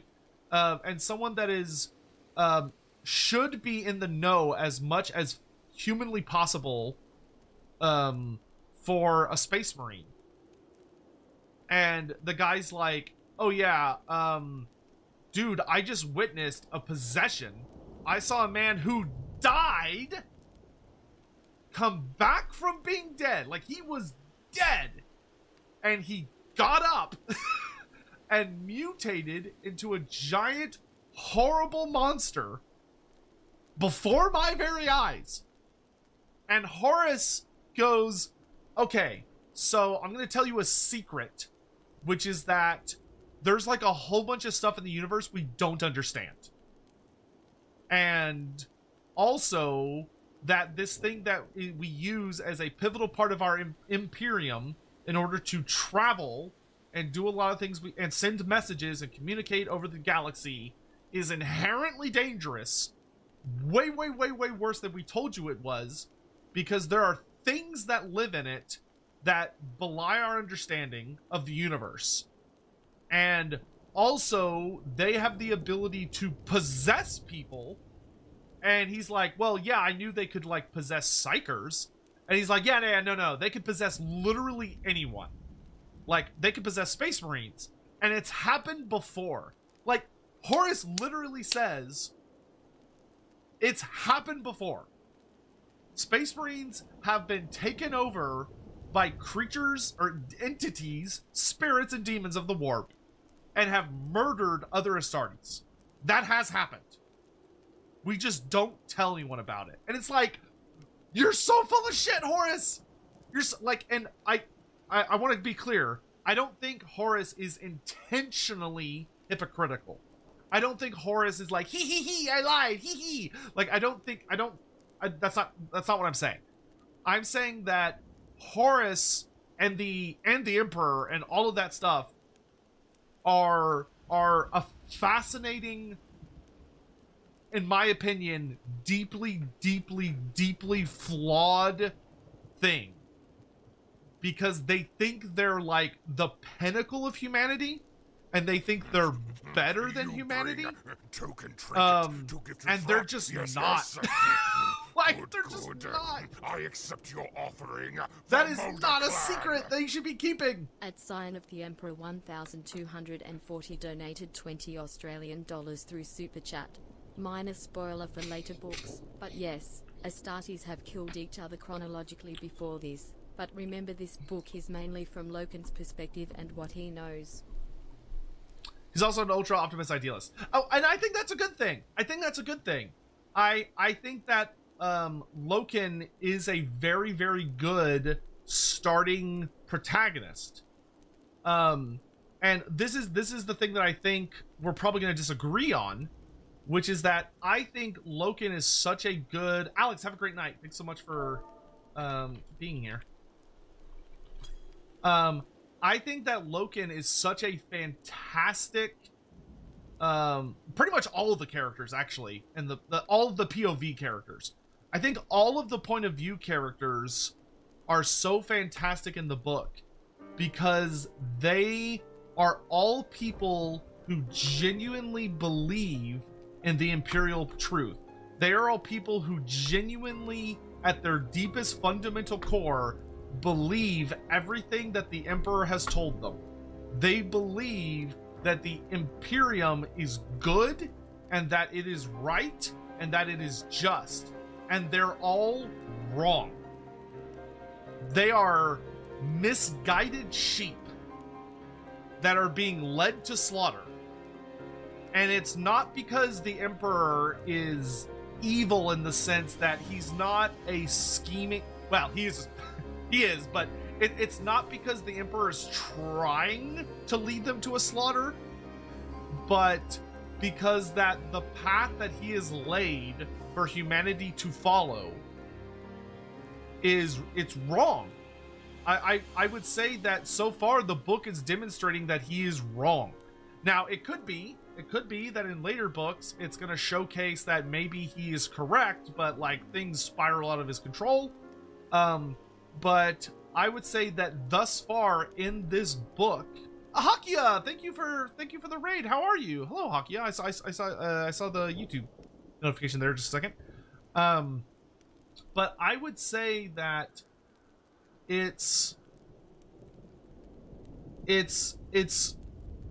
I actually really, really enjoy how much I expected this book to be glazing the Imperium. I expected this book to be like, the Imperium is super awesome and amazing, and it would have been perfect if it hadn't been for Horus falling. Like, if Horus hadn't fallen, it would have been great. But that's not the vibes this book is giving me. Like, that's not what I'm interpreting from the words. What I am interpreting from the words is that the Imperium, at its deepest core fundamental brick, is flawed. And I would argue that it's because the Emperor himself is not human and he doesn't understand humanity. Is the vibes that I'm getting.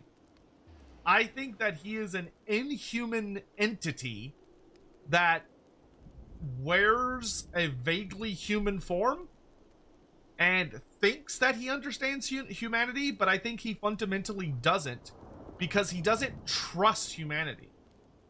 He emphatically does not trust them. He doesn't trust his own sons, the Primarchs. He really doesn't trust the Space Marines, and he really, really, really doesn't trust basic bitch humanity at all. Because if he trusted them, he would have told them the truth. And he also would have been willing to work with humanity instead of suppressing it. Because, like, literally the first thing we watch in this whole thing is the book presents a really interesting question. A really, really good, interesting question. Which is that the book repeatedly brings up the idea of why. Why does the Crusade massacre other humans? Why does the Crusade butcher humans that do not agree with them? Why can the Imperium not allow people to exist in peace? Why must they dominate? Why must they oppress and basically brainwash everyone they come across to agree with them? And so far, the book has not given an answer. The only answer it gives is, well, because we're right. Because we're right and they're wrong, we have to make them understand that we're right. And it uses a circular logic understanding of that, where it says like, oh, well, it's not that we're doing might makes right. So the fact that we're stronger and we're fucking murderers, like we commit mass genocide, that's not what makes us right. It's that we're able to commit mass genocide and win because we're right, which is the exact same thing, just said through a really fucked up, like, philosophical lens of that they are given a form of authority by the universe. Like, they have like a divine right to do whatever they want because no one is capable of stopping them. Which, like, that is so fucked up. That is one of the most dangerous lines of thinking possible. Like, if I know there are people like that in this world. That's why we're dealing with a lot of the shit we're dealing with right now. But, like, if I'm in a room with a guy and that person unironically goes like, well, I know I'm right about X because if I was wrong, the universe would stop me. Like, what the fuck? Like, get that guy away from me. That dude's fucking crazy. And then furthermore, the book shows they're wrong. The book shows they're wrong. Because they're like, oh, well, there's no such thing as demons and spirits. And then a fucking demon or spirit shows up. Like a demon or spirit literally appears. And they go, there's no such thing as the supernatural. And then a dead guy comes back to fucking life and mutates into a monster and eats people. What? What? Like, the Imperium is so full of shit. The Emperor is so full of shit. Horus is so full of shit. But, and I can't speak for the Emperor because we haven't seen him yet. But Horus is very, very terrifying to me because Horus believes it. That's what makes him scary. Horus is not like, oh, well, I'm going to tell you this thing, this propaganda talk because it's useful and I need you to believe it so that you'll be a useful tool. Horus seems to genuinely believe what he's saying. Like when Horus is like, oh, well, there's no gods, there's no spirits, there's no demons, there's no supernatural. He's like, nope, this is the truth. And he's like, and the Emperor is perfect. Nope, this is the truth. Which sets up so well why Horus is gonna fall. Because all the universe has to do is be like, nah, fam, Dad's wrong. And that's gonna make Horus question everything. Especially when Horus already has this seed of doubt in his heart because his dad left him and didn't tell him why. Because he didn't trust him. Because there's no other way to express that. That's the thing about the Emperor that is interesting. And I think the series, I hope the series will have a good amount of nuance. And from what Scion says, I'm thinking it will. But I'm hoping there will be a very good amount of nuance where the Emperor is able to hopefully provide evidence of why he could not trust anyone. Why he didn't trust the Primarchs. Why he doesn't trust the Space Marines. Why he doesn't trust humanity. Now, I personally think that it's probably not going to be good enough. I think the proof is probably going to be lacking. Because I just don't think there's a way for the Emperor to rationalize the shit that he's doing. From that I, as a reader, would find acceptable. I think the Emperor I think he maybe sees a potential future very, very distant in the future because he's got like the gift of like foresight and prophecy and whatever. And he's like, ooh, I could get to like a perfect golden paradise future if I do XYZ. But the first thing is that I am not convinced that the future he sees is actually any good. I think that I'm not sure what kind of future it is that he's hunting for, what goal it is that he's seeking to achieve, but I don't think humanity would be human at the end of it. Like, I think that the Emperor seems to deeply dislike much of what makes humanity human. That I think he deeply, deeply, deeply does not empathize or understand humanity. And that he has basically seized the reins of a powerful species with a lot of potential that he is brutally going to try and force into being a certain image. And because he fundamentally doesn't understand them, he fails. That is how I currently feel about it. Now, I want to say, once again, for like the 50th time, I am not saying that I am right. I am not saying that this is clearly the truth of the entire Horus Heresy and the Emperor, and anyone that thinks otherwise is wrong. I'm not saying any of that. I am saying that based on the half of a book that I have read, that is my current thoughts about the Imperium and the Emperor. So if you disagree with me, that's totally cool. I am in a very not educated position on the subject. So I am not a lore master of the Horus Heresy. I am not a lore master of 40k. I am not a lore master of the Emperor or Horus or Loken or any of that other shit. That is just how I feel as a reader based on where I currently am in the book.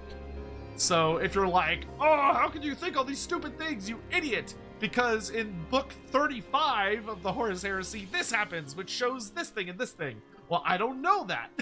So I don't have that information. So that's not going to go into my calculations. I only have the information that I have right now. And I think it's a very, very well written book, and I think it's really good because it has my attention. It has my attention. I think the book is doing a very good job of being like, look, this is the Imperium, and the Imperium is trying to take over the entire galaxy, and because it's good and noble and pure.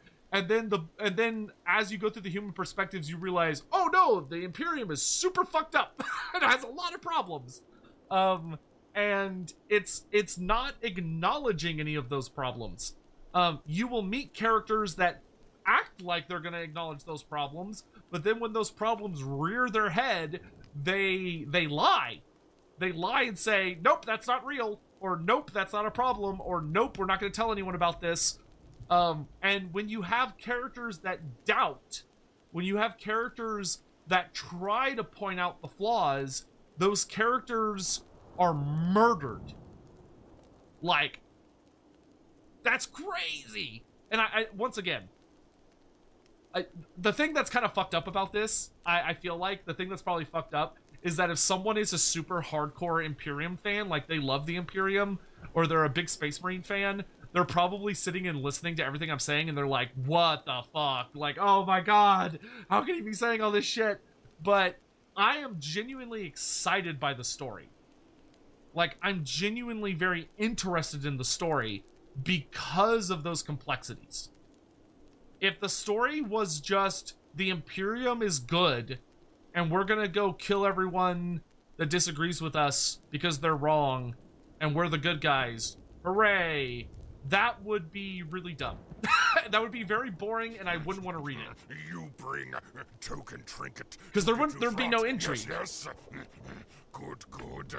I accept your offering for Molder Clan. Anyway, we gotta do leveling. At Sign of the Emperor 1,240 donated 10 Australian dollars through Thank you for the super chat, Sign. I'm definitely eager to see your thoughts develop through the series, and I guess I'm arguing from knowing a lot more of the wider and deeper context of things that you have yet to learn. Yeah, I from your super chats, I can definitely tell that you're once again, this isn't a criticism, it's just a point of view thing, that it seems that you have a lot of really strong opinions about it, which is great, but I feel like all of your strong opinions, it seems like the vast majority of it, if not all of it, is using information from sources that I haven't read yet. I haven't consumed yet, which doesn't matter to me because that's not something I have. You know, it's like if I'm painting a picture and I'm like, oh, this is how this picture has to be painted because I have 3 colors. And so with the 3 colors I have, this is how I'm going to have to paint this picture. And it's like, well, no, that picture is supposed to be this other color, but I don't have access to those colors. So like, no, I can't, I don't agree with you because I literally don't know what those colors are.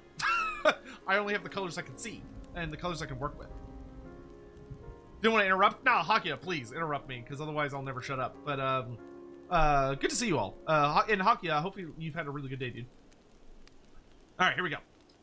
Jahanto, so we are starting the Heavensward storyline for Bard.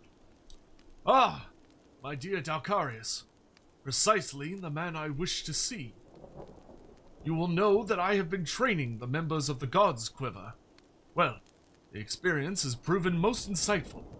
By taking a keen interest in the development of the younger generation, I feel that my songs have gained in power, and yours could too, my friend. If you have a mind to rise to new heights within our art, I invite you to come to Quiver's Hold. There is an individual to whom I would introduce you.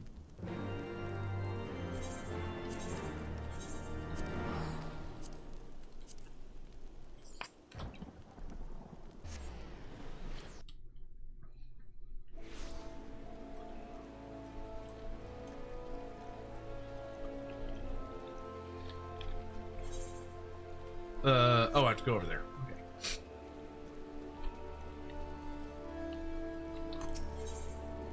So yes, that is all of my verbal vomit on everything I have to say right now about Horus Heresy, and I'm very curious where part 2 is going to take me of that book. Allow me to introduce you to Sanson, a captain of the Order of the Twin Adder. He is a skilled lancer and a fervent believer in the power of song. As a matter of fact, he now seeks to establish a new unit which incorporates bards.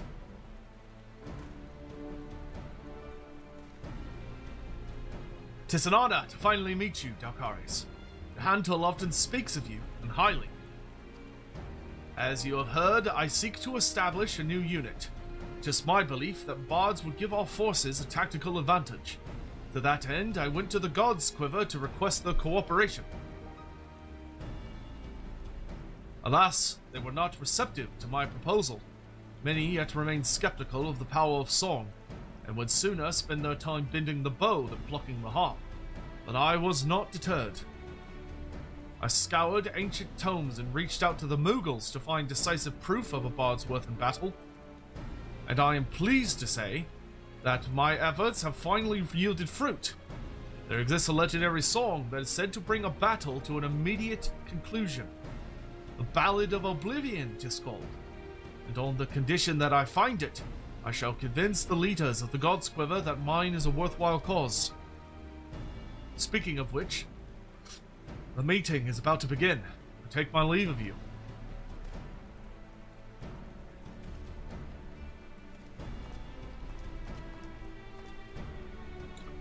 He left without giving us the chance to bring up our own business. Actually, why don't we join Sanson in the meeting? As it pertains to bards, I doubt our presence would be taken amiss. Come, let us go to the seat of the first bow. Very strange to hear so passionate about 40k. Well, I've always been relatively passionate about 40k, but You bring token trinket to give to Jesus, Front. Scion, Yes, holy yes. shit, thank you very much. Good, good. I accept your offering for Moldaclan. That is extremely generous. Holy shit, dude, At thanks. Sign of the Emperor 1240 donated 100 Australian dollars through Super Chat. Called me out there. I am the sign of the Emperor after all. Yeah. Probably the biggest Emperor apologist in this community. But I can absolutely agree he screws up and does evil stuff to achieve. Achieve his goals. You say he's not human, he's incredibly human in his flaws. Yeah, and that could be the thing that's going to be super interesting about him. Is that, how do I express this? The thing that I hope happens with the Emperor would be that he is someone who does have a very strong aspect of humanity that he, maybe without understanding that he is doing it, is denying it, and that it's hard to express this. I think the Emperor may end up being a character that is revealed to be so powerful that he doesn't really understand humanity anymore, but he has maintained many human flaws, but he doesn't recognize them anymore. I think actually a really good example, like someone that I think is a really interesting foil to the Emperor from a different setting is Father. Father from Full Metal Alchemist. Father is very much so Father is a homunculus. He's not human.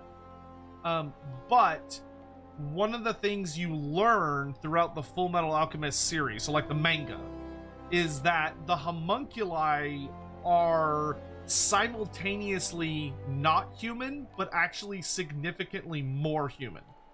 And when you're dealing with the character of Father, Father is a character that is very, very human. He's not human, but he is human. Like he has a human. He has the capacity to be human. Is probably the best way to put it, despite the fact that he is not human. But Father seeks to achieve power and seeks to be beyond the limitations that are set upon the world by God by stripping his own humanity away. So he removes from himself the 7 deadly sins. So he cuts out lust, pride, envy, wrath, sloth, gluttony, and who am I missing?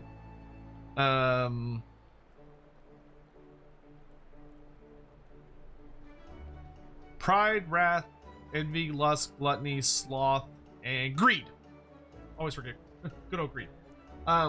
He removes those from himself in order to become more. But by doing so, he actually ends up becoming less because he no longer understands. And that's what undoes him in the end. At Sign of the Emperor 1240 donated $10 through Super Chat. That's what makes him and his grand design so compelling to me. We also need to remember he's very much influenced by Leto 2 and his Golden Path for Humanity from Dune. Yeah, very true. Which, granted, I've never read Dune, so I don't know dick about Leto the Second.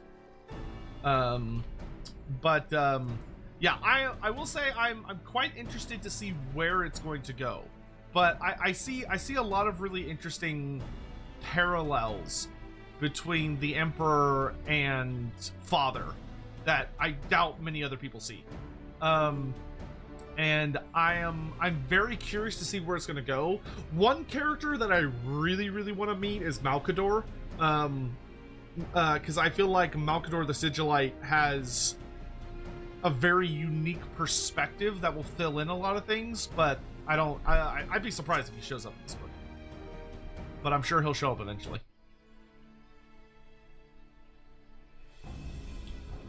The meeting isn't faring well, I'm afraid. The Gods, Quiver, are disinclined to cooperate. Once you bear witness to the Ballad's power, you will change your mind. I'm certain of it. I must allow, in such a decisive way, to end a battle. I must allow. Such a decisive way to end a battle does pique my interest. My investigation has revealed that the song originates from the western reaches of Corthus. It is my intent to journey there and find it. As a matter of fact, I have already submitted papers to the God's Quiver requesting a bard to accompany me on this expedition. Rest assured, we had already handpicked one for you. Not that there were many to choose from, mind you.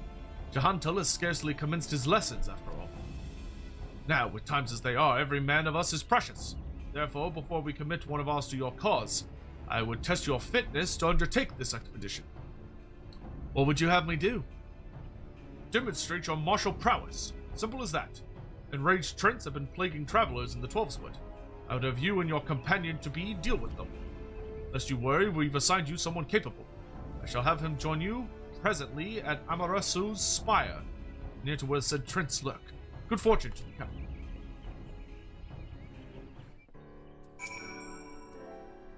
With that, we are come to your part in this, Dalkaris.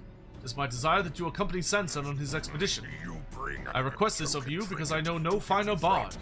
Furthermore, I believe you will gain something from this experience. But first, there is the matter of the trial. I find myself dubious as to whether the God's Quiver actually mean to lend Sanson a bard. Pray aid him in dispatching the Trents, Dalkaris. The books to most look forward to on the Emperor himself are 1,000 Suns. The creatures are First fearsome Heritage, foes, Vengeful but would be Spirit, heartened for your the Master of assistance. Mankind, I and shall the go whole ahead to Seat of Amarasu's Terror, spire. especially the Join me there at your earliest convenience. The books to look forward to the most on the Emperor himself are 1,000 Suns, First Heretic, Vengeful Spirit, Master of Mankind, and the whole Seat of Terror, especially in the Death.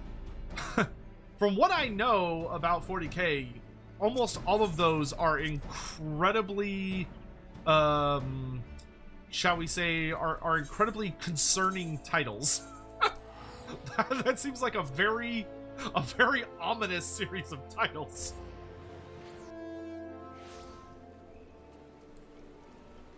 I love Ignatz Carcassy. What do you think about him so far, Sotek? Who?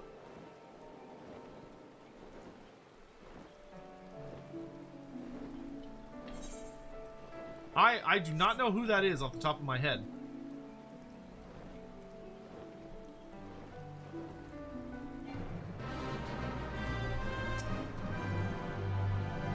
I was caught unawares. Be careful.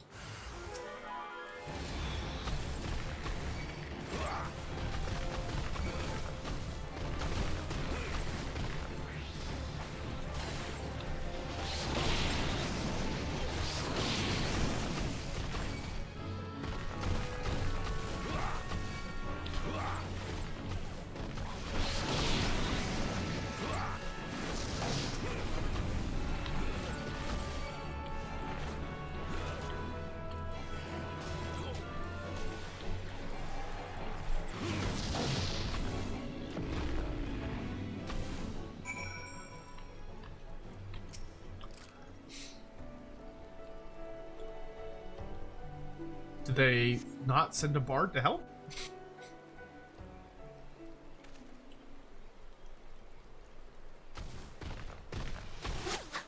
Oh no, there he is.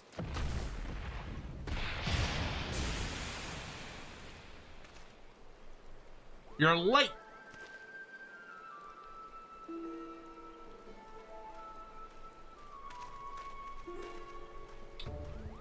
The famous Dalkarius Adracia, I take it.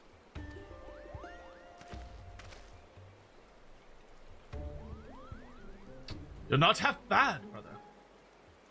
Oh. Trying to remember who Ignatz Carcassy is. I don't know, I have more about vibes of the character. Oh wait, I forgot Sion asked me about my thoughts on the various characters. You're not half bad, brother. Not half bad! Dalkarius is a prodigy, I'll have you know. That's why I gave him the charm, Kupo.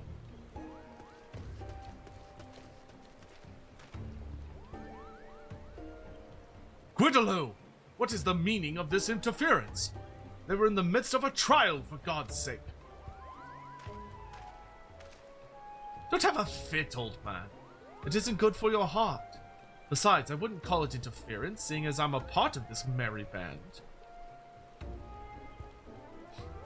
It's true, Kupo. I was present when he received the orders. And I was also present when he said, "What a bloody bother! I hope they botched the trial."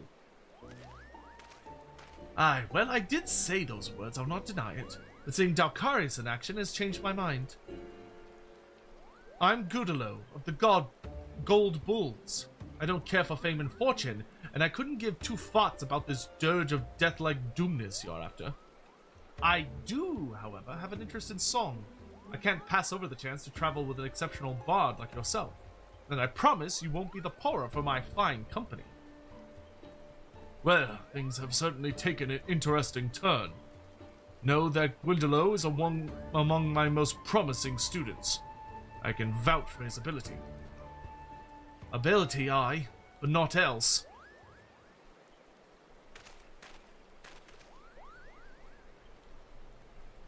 I know about you, Guidolo the Serpent. Your reputation as a troublemaker precedes you. You treat authority with contempt, shirk duty at every turn, and make a general nuisance of yourself. That they sent the likes of you means that they want me to fail. My hopes of finding the Ballad of Oblivion all up in smoke. Gah! Say it straight to my face, will you? Jahanto, do we really have to travel with this pompous prat? Arcarius and I alone will do just fine. We don't need anyone else. Without me, you say? Who do you think is the driving force behind this expedition?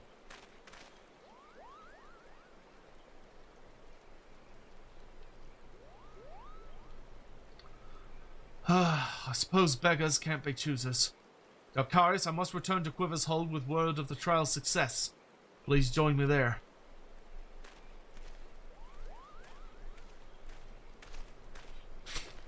It's a lot of sass very early.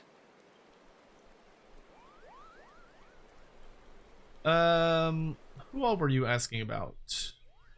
Oh, Horus. I've already talked a lot about Horus, and I think I've given my opinions on him thoroughly. Loken,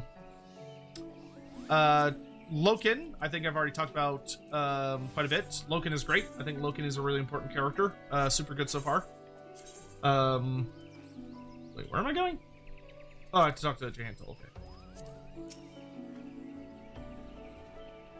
Guidolo may have his failings, but he is not a bad fellow. Truth be told, I had intended to introduce him to you as well. To that end, I asked Pukno-Puki to seek him out, only to have him appear as our quiverman. Fate works in strange ways, does it not? A pity he and Sanson do not see eye to eye. Their personalities are simply too far apart, and the gulf will not be easily bridged. Though it will be a burden upon you in watching over these two desperate souls. Doubt not that you will grow as a bard. But come, let us hurry back to Gridania. It's too early still to leave those two unchaperoned.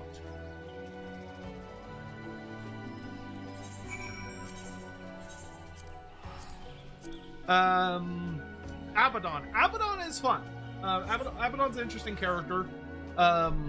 There's definitely some curious aspects to him thus far. As far as he's very aggressive. There's definitely a lot of significance behind him as a character. Grant, I haven't got to see him a ton yet. Torgadon's fun. He's more, as of yet, he's much more of a comedic character than anything, but pretty fun. Cinderman is great. I think Cinderman is probably one of the best examples of someone that really and truly talked the talk and walked the walk of being like someone that believed in what the Imperium was doing and was a vocal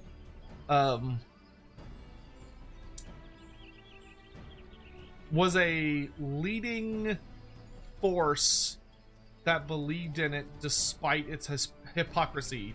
And he's very much a voice of, I think he comes off as a very strong figure that is very good at speaking and giving the idea that he knows all and is a fundamental truther and that his philosophy cuts to the truth of everything. But when you actually take apart what he's saying, it's deeply hypocritical and also deeply concerning. Like he's written as a very good orator, but what he represents I find very dangerous and also hollow. I struggle to remember who is who. I don't remember who Carcassy is versus Keeler versus Olatin. I assume those are three of the Remembrancer characters. If you typed out their full names, I would probably remember who they are. Dorn was fun. I like Dorn. Dorn was cute. I haven't seen Sigismund. Oh, Sigismund feels like a 40k character in 30k. Sigismund definitely feels like he has a better understanding that the Crusades role is truly endless. But yeah. Oh, Carcassy is the poet. So Carcassy is the guy that gets murdered, right? Carcassy was fantastic. I think Carcassy is actually one of the most important characters in the book. Because of his death. Incon DM, have a good night. Thank you so much for coming by and saying hello. We have done as bade and culled the enraged Trents. I trust you have no objections to the expedition. None whatsoever. Nor do I have any doubt that Guidolo shall be of great help to you all. I shall look forward to good tidings in the days to come. Simon, thank you for the super chat. I also decided to send you 30k chronological realism DM. Peruse at your leisure. Cool. Of great help indeed. At any rate, 'tis now official. We may proceed with the expedition. Let us depart for the Holy See at once. And remember, we have a golden chance to raise the standings of bards within our nation. Let us succeed in our mission and find the Ballad of Oblivion.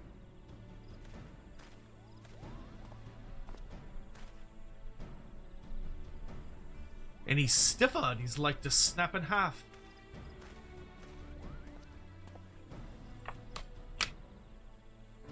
It'll be a grueling journey, but so long as you work together, you're bound to succeed, Kupo. So it is to Ishgard, then. Safe travels, my friend.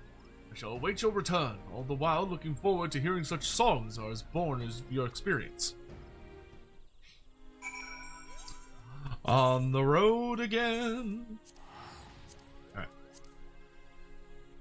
What caused your son jump to the Horus Heresy? Bribery. What else?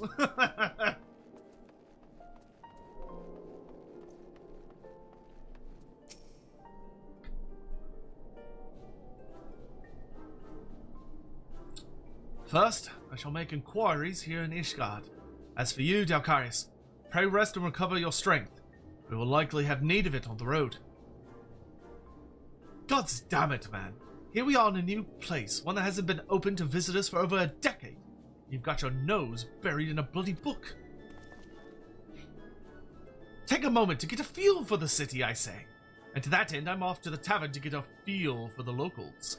The young and female sort.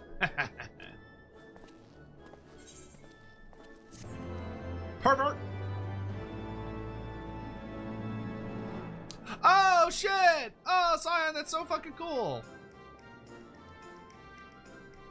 Oh, that's awesome! Yo. Hold on, let me pull that up on stream. Hold on.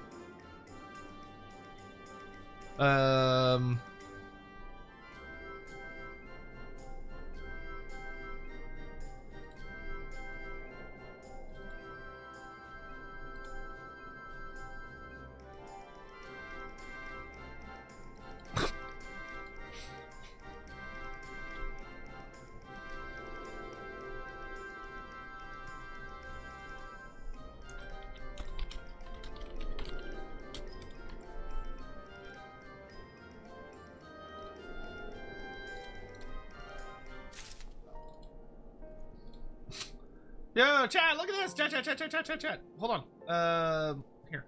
Let me do that. Yo, look at that! That's so fucking slick! That's so fucking slick! I need to make this my new thumbnail going forward for... Honestly, I should have been doing these for my thumbnail the entire fucking time, now that I think about it. I'm an idiot. But this is my white mage for the final boss fight against Xenos. Oh, that's so fucking cool. That looks great. That's fucking slick. I love that. That's a really good style. That looks absolutely incredible. Thank you so much, Scion, and to Ishmi as well. That's so cool. That is absolutely gorgeous. I'm gonna make that into the thumbnail until we get to what's it called? Oh, that's fucking sick. Thank you so much. Chaser, thank you so much for the raid. Chaser Yamoy. Are there any mods here? No, I think all the mods are in bed. So I will handle the shout out myself. Chaser Yamoy. Oh, you were playing Warhammer. Ooh, what were you doing? Were you playing a match?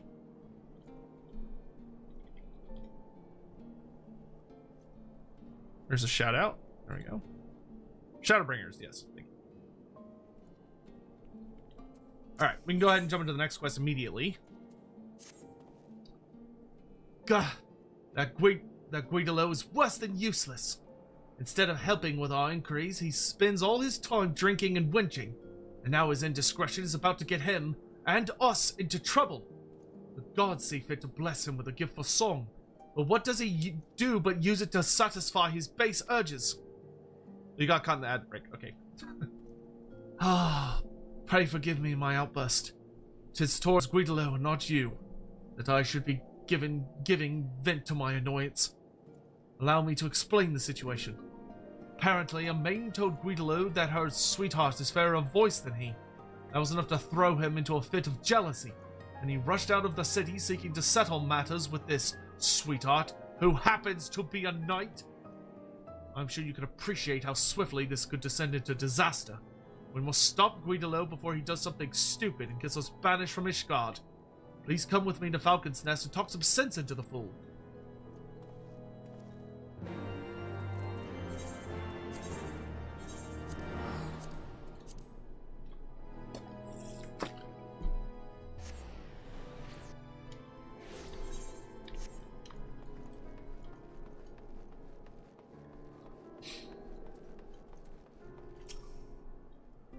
The knight in question is currently on patrol.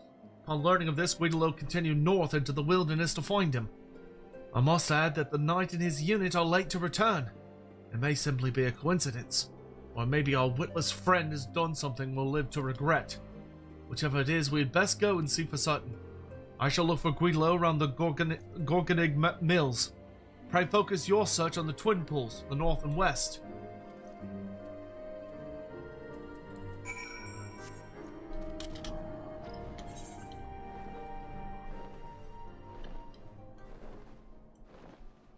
Welcome back from ads. Chaser, sorry, I saw you were doing a Warhammer thing. Were you playing a match? Playing some AOS or 40k or something? I would love to hear all about it if you are so inclined as to share any details.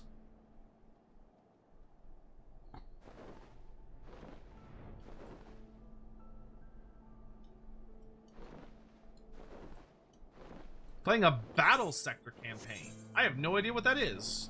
Elucidate me. Elucidate? Illuminate? One of those. Well, if it isn't Dalcarius, come to join the revelry, I shouldn't doubt. The situation here is under control, but there's plenty more fiends to go around. Why don't you try checking beyond the rock to the north? I'm under attack by polar bears.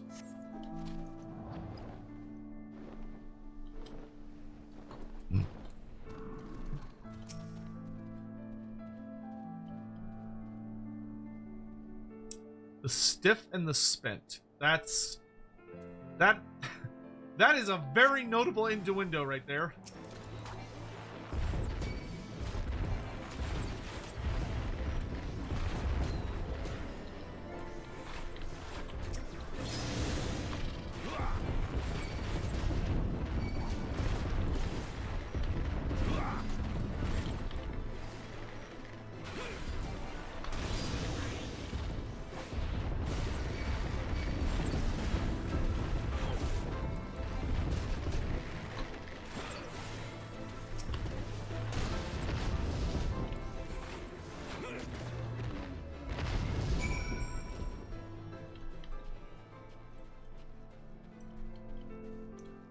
Warhammer 40k Battle Sector is a tabletop video game. It kind of went under some people's radars. Oh, okay. Wait, is that like the grid-based tile one that has like a good number of the factions in it? Sion, thank you very much for the super chat. You can 100% expect similar celebration pieces for your victories or the final boss of Shadowbreakers in Walk when time comes. Woohoo! Your sense of timing's superb, brother. Late enough to be stylish, but not too late to be useless. Dakarius, what has happened? Gridlow did what? Why would he do such a dangerous thing? Sir Alamanine. No, Sir Alamanine, I presume. I've got something here for you. A name day present from your sweetheart.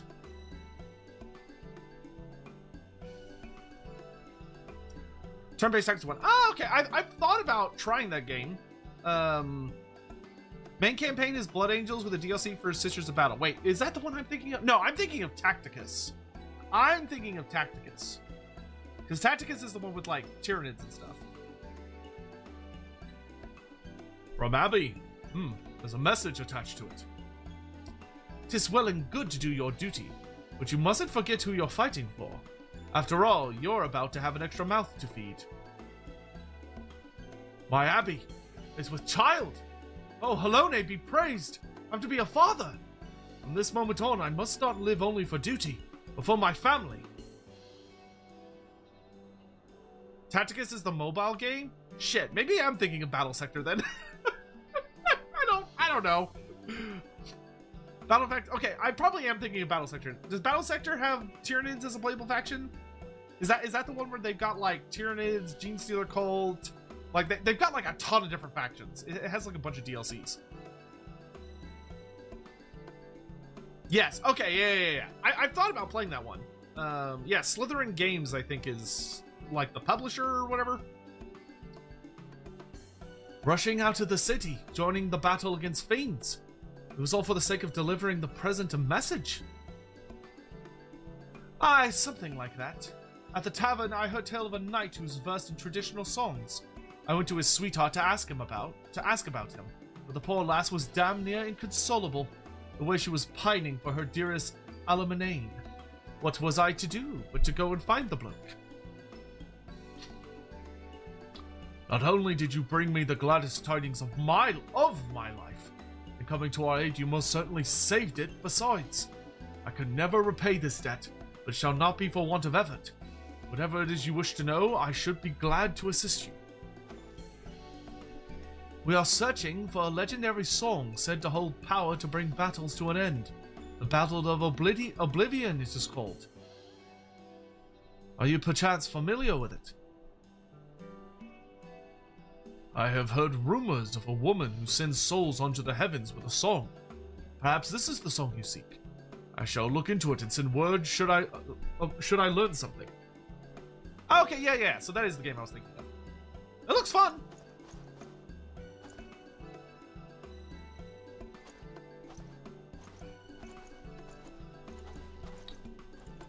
Quidalo.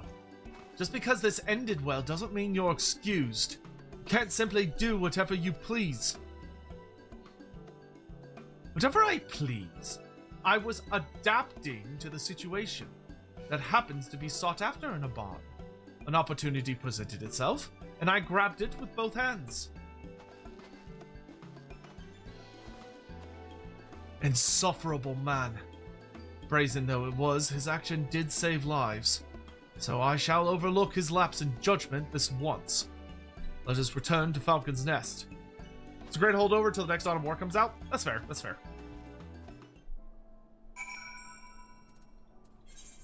Yeah, Dawn of War, and then after Dawn of War, Total War 40k. Gonna be a lot of good 40k strategy games. For quite a hot bit.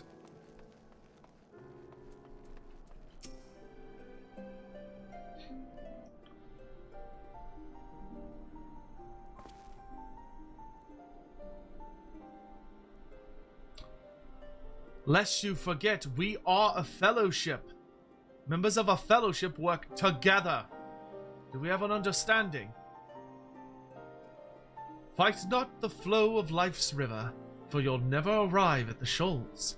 Give your body and soul to the waters, and Sanson the Stiff has no soul. Stop that! I'm trying to have a serious conversation. You know nothing, Sanson the Stiff. A bard must compose when inspiration takes him. I was trying to capture the virtue of tranquility, and you rudely interrupted me. What about you, my friend? Have recent happenings kindled a verse within your heart? I like how I randomly pulled a harp from nowhere that definitely is not my inventory. You see, Dalcarius too was moved to compose a lovely little ditty. Sir Panza, good to see you, my dude. Hey, Sote, can't stay long. I'm on vacation. Take my money, you filthy dashing scoundrels in your pockets. You rogue, you did. Oh, thank you, Sir Panza. That's very sweet. That's very kind. Snatterino, you mentioned Space Marine's not really being human anymore. Is there anything human or close to in fantasy that also feels very divorced from the species? Yeah, Grail Knights. Grail Knights they're very different. They're altered. Also, like Chaos Warriors. Chaos Warriors are a lot like that. Yes, that was very beautiful. But I was talking about what it means to be a fellowship. We have much work to do. I expect you to do your part, starting with our inquiries. Hope your fun-facing goes well. I'm gonna lurk while I wind down. Yeah, no problem, dude. Thanks so much again for the raid. I hope you had a really good time with Tacticus. Nope, Battle Sector. That's the one. I'm inquiring, aren't I? As I've already proven, there's plenty to be learned from the common folk. I'll leave you to deal with your own kind, the stuffy, highborn sort. And my dad's in California after way too many cocktails. Well, I hope you're having a good one. I hope it's a blast. We haven't heard yet from Sir Alamanane. Until such time as we do, I shall continue my own search for information. As before, pray keep up your strength for the journey ahead. Have a good night, Sir Panza.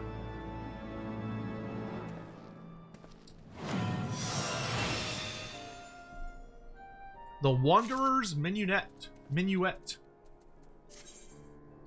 Singing the Wanderer's Minuet will display the action's corresponding song gauge, indicating the if the repertoire effect is triggered while it's being sung, the action Pitch Perfect will become available. The potency of Pitch Perfect increases according to the number of repertoire stacks. Huh.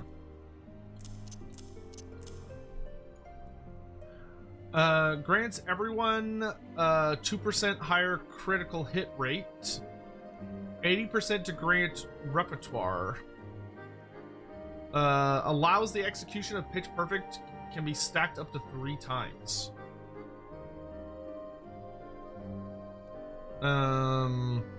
Okay. I'm not sure exactly what those... Okay. Okay, repertoire is what lets me use... These... Or no, that's right. That's what increases these. Interesting. Okay. What is Pitch Perfect? I guess we'll find out. This gives me Imperial Arrow. Cool. Good tidings, Dalcarius. We've received information from Sir Alamanane regarding the Ballad of Oblivion. You'll recall the woman he mentioned, the one who sends souls unto the heavens with a song. She is apparently a soldier stationed at the Convictory. Let us go there at once. Guidolo, you are coming with us.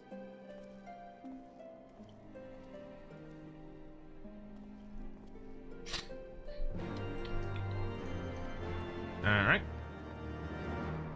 Why do I feel like a song that sends souls onto the heavens? Why can't I access the Ethernet? Fuck.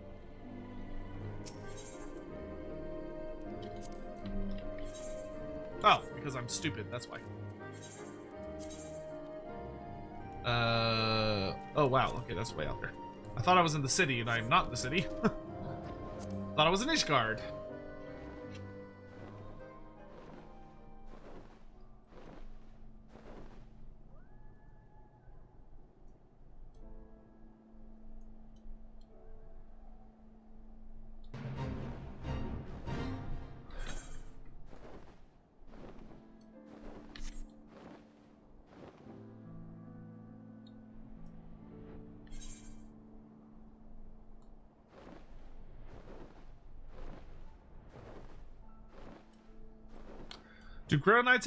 Do all Grey Knights have superhuman strength and speed?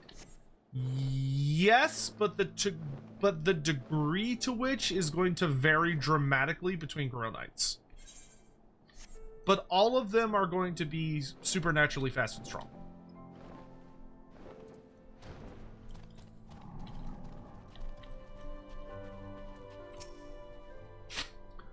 We have found the soldier, Dalcarius. Selene is her name. Alas, though she admits to singing the song, she refuses to teach it to us. Guidolo is doing his best to coax it out of her, but once his way with women may serve an honorable cause.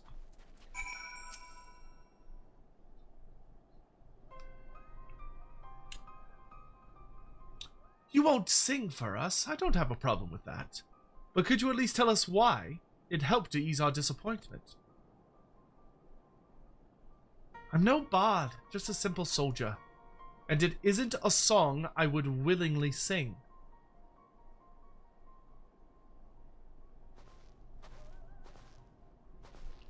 The lady has spoken. Seems to me there's nothing we can do. You would give up just like that. We have a duty to accomplish. Begging your pardons, but your comrade gave me to understand that an operation is due to be conducted presently. Aye, dragon numbers are on the rise, and we go to cull them. If you are not averse, we would lend you our aid. The operation would be better for the extra hands, and should you have occasion to employ the song in battle, we would be able to hear it. Very well, you may join us, but on one condition. You are to provide our forces with support only. Alright, we have work to do. The operation will take place at Twin Pools, to the north and west. Let us present ourselves to the commander and offer him our aid. And he throws a hissy fit when I do something spontaneous. Well, let's make ourselves useful. The only way a bard can. My nose is so stuffy. Ugh.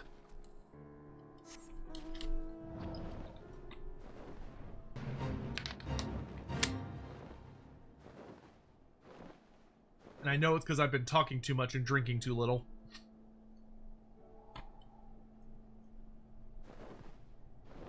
We're probably not going to play like a ton tonight, just by the way. Because I would much rather go to bed at a reasonable hour and then be able to get up and play more Final Fantasy tomorrow during the day. But I think we're gonna do our Bard quest, and then I think we'll do Beast Tribes, and that'll probably be it for the evening. But we do have to do the Namazu storyline quest, so we're not like super close to being done. We have a little bit more to go. I'm joining the war on the side of the dragons, dude. I would have as well. I loved the Dragon Song War. The Dragon Song War was such a fucking good storyline. They killed 3 of these things. Like, I had so much fun with the Dragon Song War. I thought it was a really well told story. Oh! Pitch Perfect. Delivers an attack and all enemies nearby. Potency varies with the number of what repertoire stacks. Dealing full damage. Wow. Oh!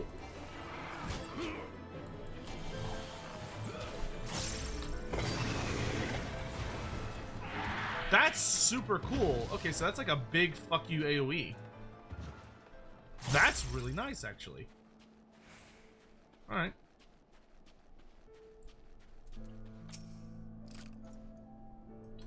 You would join us in the cull. The Holy See thanks you. Seeing as you are skilled in the bow, you may help us by thinning out the base. I shall mark a spot on your map. Refocus your efforts upon this area. I shall remain close by, in case you have the occasion to employ the song. Do as you will. Just see that you do not overreach yourself.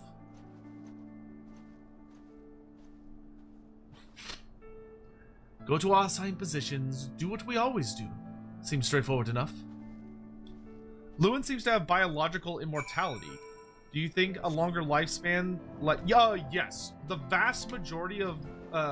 actually, I would go so far as to say all Grail Knights have longer lifespans. Significantly longer lifespans. They can die of old age, but many of them are borderline immortal. Why is this dude just about to, like, commit suicide? Can I help him? What? Why is this guy here just about to die? What the fuck? Oh, wait, I forgot I need one more of those dinosaur things that I saw on the way over.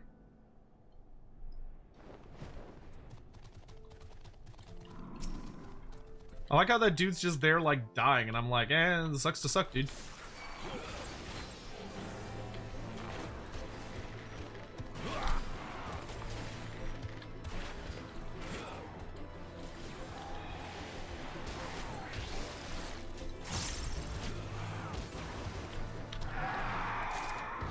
Is the Pancreas thing next week? No, it should be this Sunday. I need to actually bug him about it to make sure that he, like, has some kind of lobby or something up. But it's this Sunday. In 3 days, 2 days, one of those. I need to triple bug Andy to make absolutely fucking sure Andy hasn't forgotten about it. Whoa, I found a lookout point. Or a thing. What am I supposed to do here? Perhaps... Oh, maybe I have to do it while I'm on top of this. No. Yeah, there it is. Dragon Spit. Said to be as scalding as a worm's breath, Dragon Spit is a colorful analogy for the hot springs nestled between the cliffs near the Slate Mountains. Local wildlife has long been attracted to the warmth of the natural thermal pools, and their numbers have only increased following the advent of the long winter. The steaming springs are also frequented by Ishgardian knights, who laud them for their supposed healing properties. That's so cool. What's this about a pancreas? Does it perhaps not work? Indeed it doesn't. Andy and I are going to be doing a stream with him on Sunday, and we're going to be over in his stuff. So we're going to be on his stream instead of him being on our stream. And we're going to be talking about, like, what it's like to live as, like, the different species and different places around the Warhammer world. And it should be a lot of fun. It's going to be really dumb. And it's going to be in the afternoon. I think it's at, like, 3 or 4 p.m. CST. I'll be sending out announcements about it very soon. Oh, there's 2 of them. Oh, my. Yes, yes. Good. I accept your offering for Motorclad. At sign of the Emperor 1,240 donated $10 through Super Chat. Once Bard is done and before going, I might say we should also do the Monster Hunter World Collab trial in addition to the 4 Lords trials. You get to fight Rathalos. Fighting Rathalos sounds fun. Shimichi, X100. Speaking about immortal, did Dragon Ogres DOW the Chaos Gods make them stronger or just give them immortality? The deal just doesn't make sense cause they were already dying in battle against the dragons. What's the point of asking for immortality? So, did they get more powerful? Yes, technically. They did gain... The whole thing about lightning energizing them seems... It's a bit nebulous, but it seems like the lightning striking them and empowering them has to do with some of the empowerment they received from Chaos. And you have to keep in mind that while they had been dying to the dragons, by the time they start making the deal with Chaos, the world has already changed dramatically. So the old ones have already been there for a while, and the dragons had been forced into hiding or killed by the old ones. So like the world was evolving, and you have to keep in mind that if the world changing so dramatically forced the dragons to either die or go into hiding, the dragon ogres likely saw the writing on the wall and realized that if they were going to survive the age that was to come, they needed to side with someone. They needed an alliance. And so they made a deal with Chaos, and making themselves immortal, I think, was less to do about surviving against the dragons and the old ones, and more to do with being able to benefit from being on the winning side. Joining a force that was powerful enough to take on the likes of the dragons and the old ones, etc. It was, I think it had more to do, I think it was less about by becoming immortal, we'll be capable of winning by ourselves, and more that by becoming immortal, we will live long enough to benefit from the team who we are joining, if that makes sense. Because the dragons were no longer the concern. The deal the dragon ogres made had virtually nothing to do with the dragons. I don't think that was their way of escaping or winning the war against the dragons. I think it had much more to do with them knowing that things were about to change dramatically because the dark gods and their agents were speaking to them and telling them what was going to come to pass. And them deciding that they were going to be on Team Chaos and how best to take advantage of that. Not once did Selene perform the song, and though the operation itself was a success, her people suffered heavy losses. Farewell, my friends. Your sacrifice will not be forgotten. She's about to sing. Yep. Rest now, O valiant souls. Lay down your weary heads. Go unto the bosom of the Fury, in whose exalted name you bled. A requiem! The song to send souls unto the heavens. This is what it was.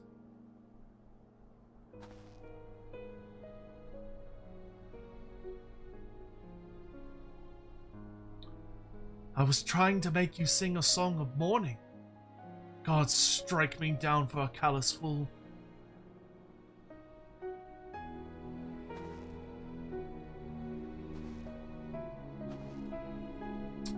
For once, Sensen has the right of it. Let's show our respects to Selene's fallen comrades.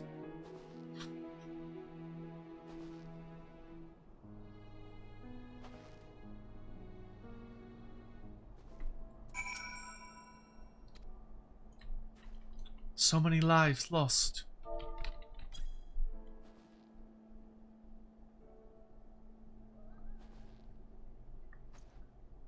You need not feel bad. The fault is mine for not offering a proper explanation. Men fall far too often in this war we wage. Wishing to spare myself the pain of loss, I've kept my comrades at a distance.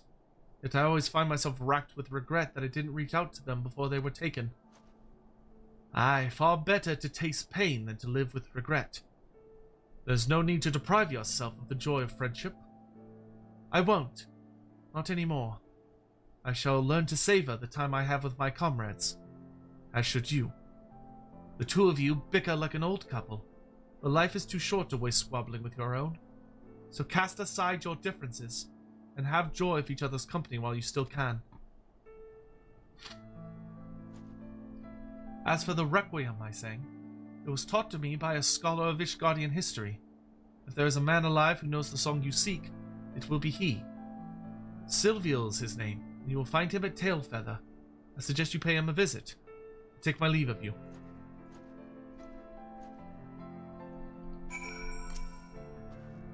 Let us go to Tailfeather, as Selene recommends.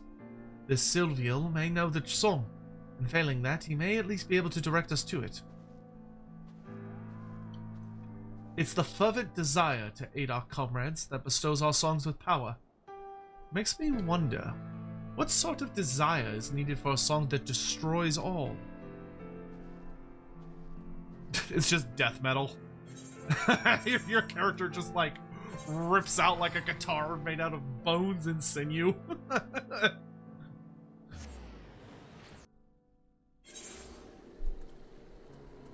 Yes, I will definitely do the Monster Hunter stuff.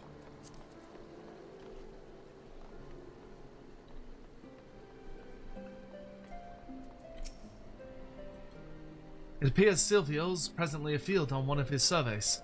We must await his return. Tell me, Dalcarius, what thoughts have you on Selene's inner struggles?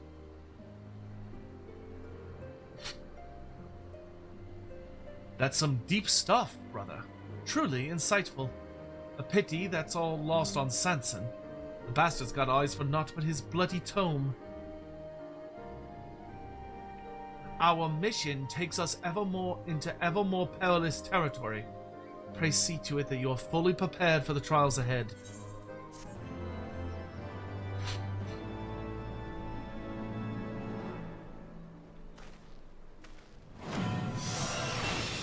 Let's go!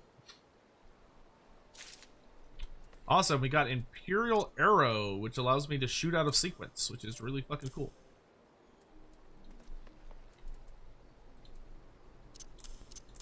Eh, you know what? No, I like it. I like it over here. That's fine.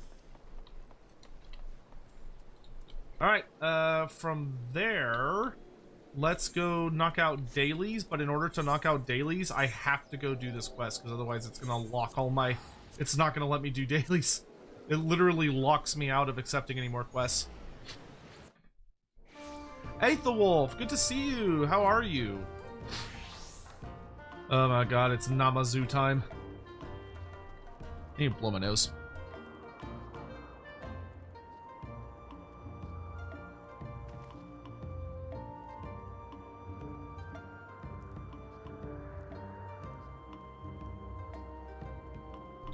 Ah, that's better.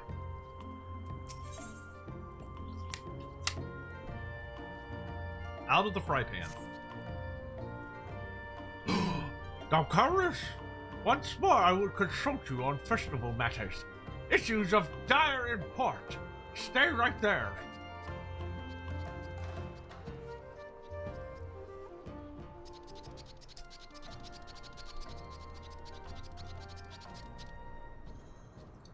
The parade was most delightful. So fun it was almost scary. Yes, yes.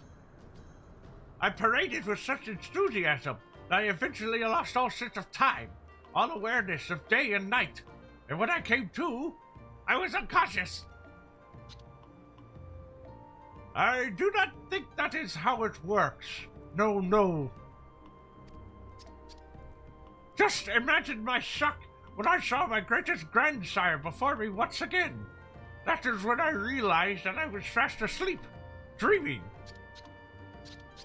And now we must endure several sentences worth of warnings regarding the inevitable annihilation of the Namazu, correct? Entirely lacking in plot development, each iteration of this story is no different from the last. When it's a work of fiction, I would hurl it into the nearest river. That's clearly like fourth wall breaking meta commentary. However, never shall it be claimed that Shaigetsu the Enlightened lacks foresight. Having observed these events repeated themselves once, I naturally prepared for another instance. Now, festivals are culture made manifest, and as posited in The Rise and Fall of Civilization, Volume 6, Culture Spreads. Cultural knowledge is disseminated via migration and commerce, and that knowledge takes root as new elements in foreign cultures. I see you moving to interject, Kyosan. Close your gaping maw for more than a few moments, and yes, I shall condense my conclusion into 3 sentences or fewer. He's like, shut your pile. Our forebearers' festival took place here many hundreds of years ago. Contemporary nomads doubtless witnessed said event. They must have incorporated knowledge of it into their own cultures. Go forth, Yosin. Pay visit to the Shayla and learn what traditions they keep. And you may well return with a wealth of new ideas as to where our own festival lacks. Is it me, or is his enthusiasm a bit much? Anyway, I would very much like to call upon the sailor, but there is the issue of being steward or being steamed in a booze. Though considerably less so if you accompany me. Yes, yes. Let us start with the least likely to skewer. Introduce me to the most friendly among them all, and I will inquire about her traditions.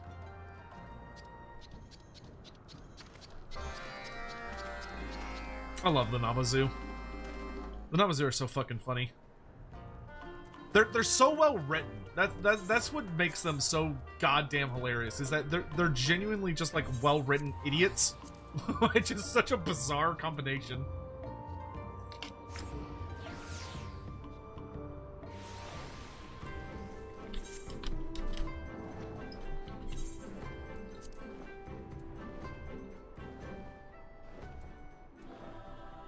No, we should finish the Vanu Vanu today. That'll take us to 6. Good God, the Namazu quest is like moving so fast. Ugh.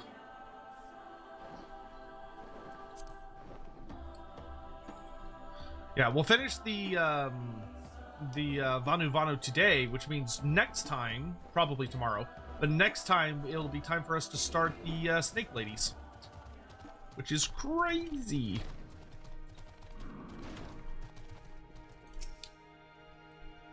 Mmm, catfish booze. I can nearly taste it. Oh, Dakarius, what can I do for you? Is that so? I would be glad to speak with you about our festival traditions, if you believe such knowledge may be of use to you.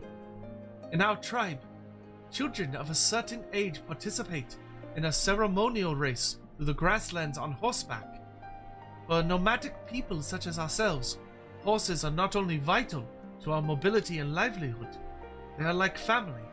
We tend to these dear companions with the utmost care. The speed of these horses and the skill of the mole children who guide them, these are what we offer the gods. How we show our gratitude for the richness of the land we are so blessed to live upon. I would never have expected a festival to take the form of a horse race. No, but this is most intriguing. Thank you for your insight. You are also acquainted with the Orator, yes? To the Dawn Throne.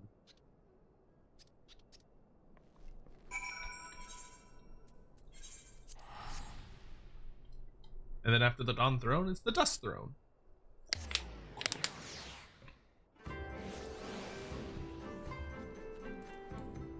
Oh god, are we gonna have to go see the big boss?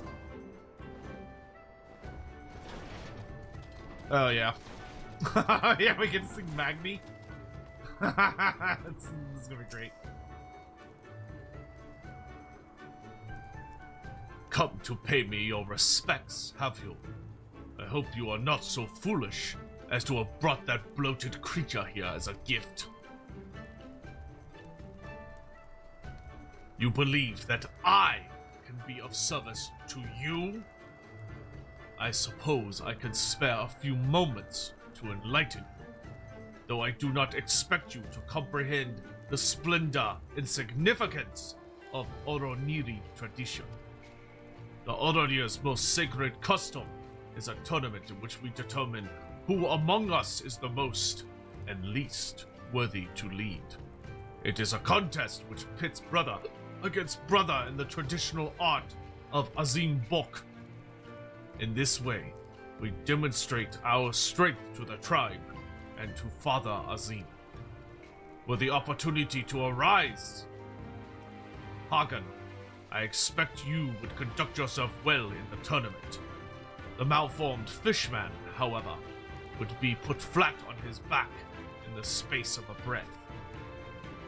Why, I never! That sort of conduct will win you no friends, nor bring you any sort of luck with the ladies. No. Still, I suppose you did divulge a tradition of some interest, so I am grateful to you. A little. Not really. He stands up. Run, Yoshin! I would like to speak to the Dotharum before we return. It goes without saying that you must be there to prevent any untoward consumption of my flesh. Yes, yes. Luck with the ladies. Pah! What does a fishman know of such matters? Nothing! Nothing at all! I like that. Magni's so pissed because he's genuinely really bad with women. Like, Magni is terrible with the ladies. Dude's been trying to find him a wife, and he's just not good at it. Even though I feel like he's destined to get together with the Dotharl queen one day, eventually, if the two of them can tolerate one another's existence for long enough. That's so funny. The fishman fucking clocked his ass.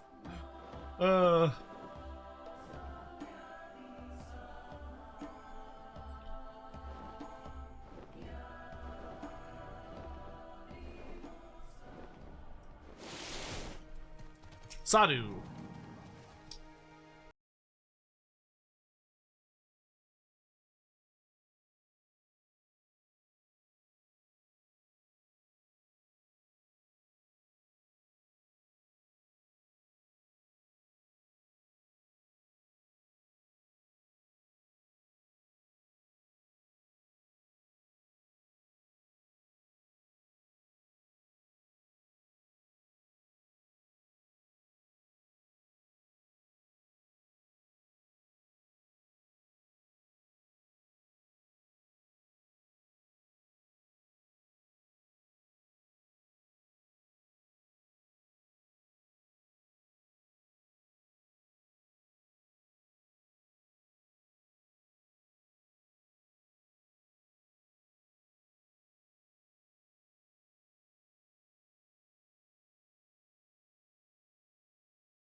Day. We have sufficient information to get started. So let us return to Doro Ilo.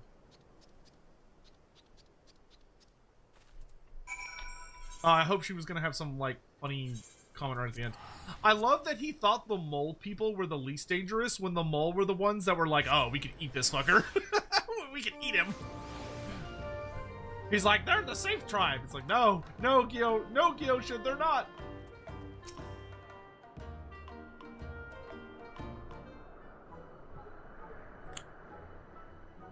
I am pleased to see you return whole, yes, yes. What did you learn? Many, many things. Between horse races, Azim bulk, and archery, the Zayless festivals are most competitive, quite fierce. Unsurprising, given the nature of the Nada. Without structured competitions, I dare say the Zayla would struggle to contain their base aggressive instincts. Their savagery would doubtless drive them to extinction, be it through internal or external conflicts. I should like to indulge in further anthropological research, but I suppose our findings are sufficient for us to proceed. In essence, it seems that successful festivals involve engaging activities. We will require many if we are to entertain all 777 participants. Yes, yes, it will be quite an undertaking, a massive task, requiring division of labor. But if Giore handles horse racing, if you host an Extreme bulk tournament, and myself and Dalcarius arrange for archery, we will have 3 whole activities for our attendees to enjoy. As you wish, though I am loath to deprive you of my insight, I must work with the pavilion with full access to my research materials if I am to learn the rules of the bulk in their entirety. I advise you all to think twice or thrice about any ideas you may have in my absence, especially Gyoshin.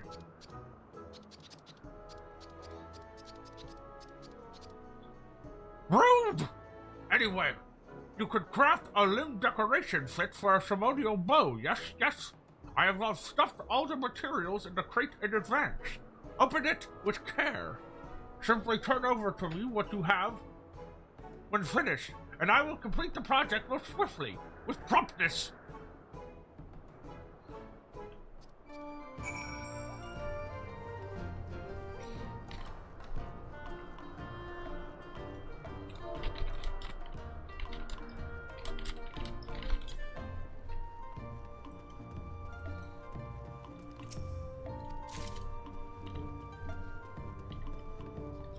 Alright, so we need to make ceremonial bow components.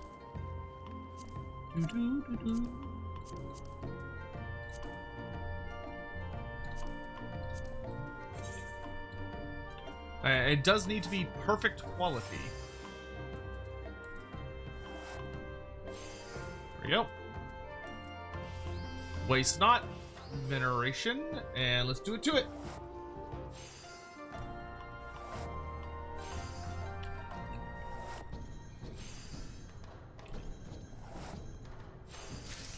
There we go.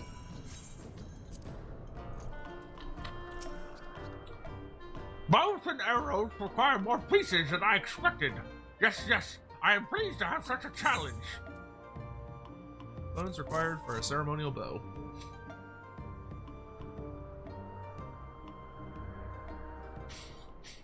Can Namazu even do archery with their stubby little hands? Thank you, thank you. I can craft a suitably ceremonial bow and arrows with this. I also have something to show you. I constructed it while awaiting your return.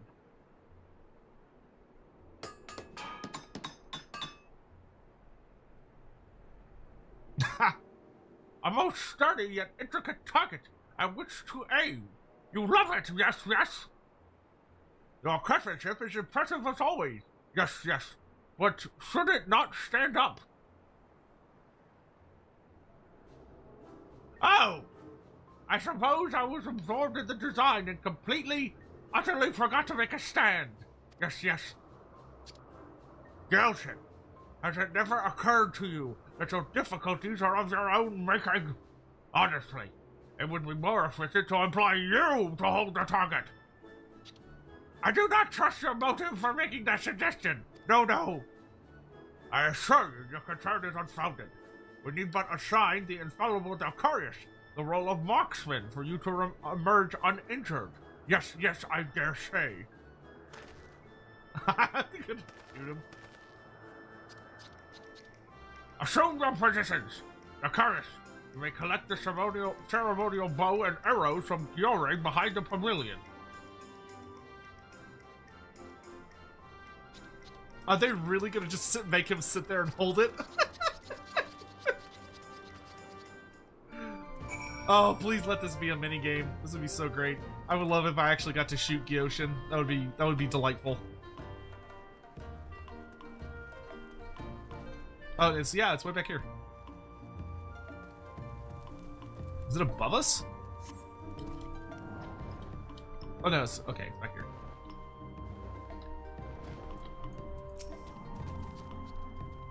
You will take care not to hit me, yes, yes? Do you promise? This is a perfect cure for Gyoshin's carelessness, yes, yes. He is most full of care now. Here are your ceremonial bow and arrows. Take aim at the target Gyoshin holds and fire away. The event has begun. Oh my god, I actually get to shoot him. That's fucking hilarious. Do not hit Gyoshin. Oh my god, he's like really tiny.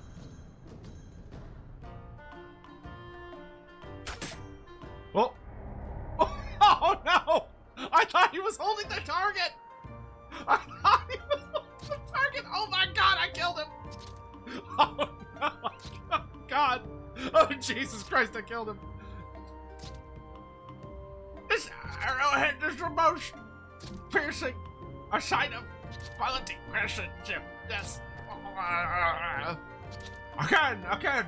I'm quite confident that you'll get the hang of it with another shot or two. Oh my god! Oh Jesus, we fucking killed him. Oh, I thought he was holding it. That's so funny, dude. Okay, so he might not be holding it because he's an idiot.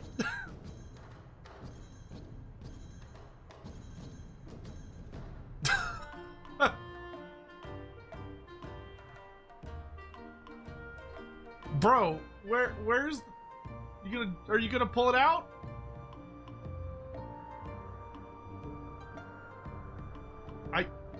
What?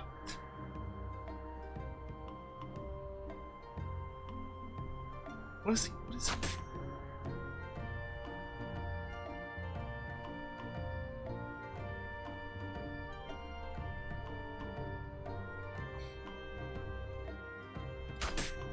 There we go.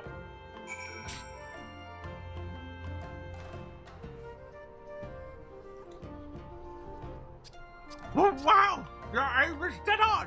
Impeccable! Can I leave now?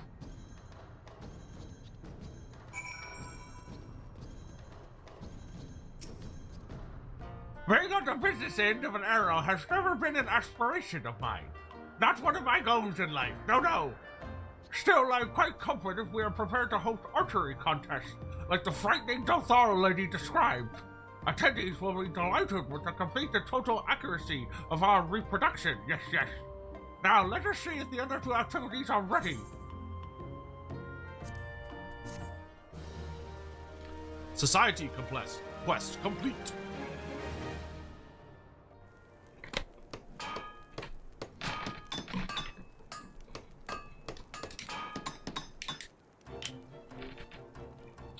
Oh, that's so cool. There's like actual... Oh, look. Okay, they've got horses. They got archery.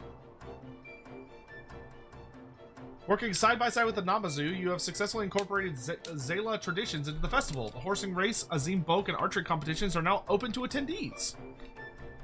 That's so cool. I love that there's an actual Zayla here to help, too. That's fun. Look at Sotek killing fishermen, as is tradition.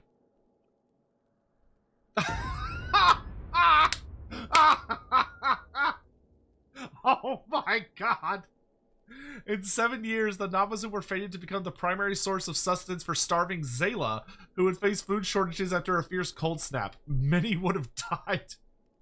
However, the continuous practice of nomadic festival traditions over the course of 7 years will promote mutual understanding between the Namazu and Zayla, averting the slaughter. Oh my god, they were gonna eat them all! Jesus Christ. Unbeknownst to all, the Namazu will be spared the grievous tragedy that could have consumed them, and their fate continues to change for the better. Oh, dude, the Namazu are so fucking funny. Every single one of the apocalypses has been hysterical. We are now honored! Hooray! That's so silly. Oh, goodness.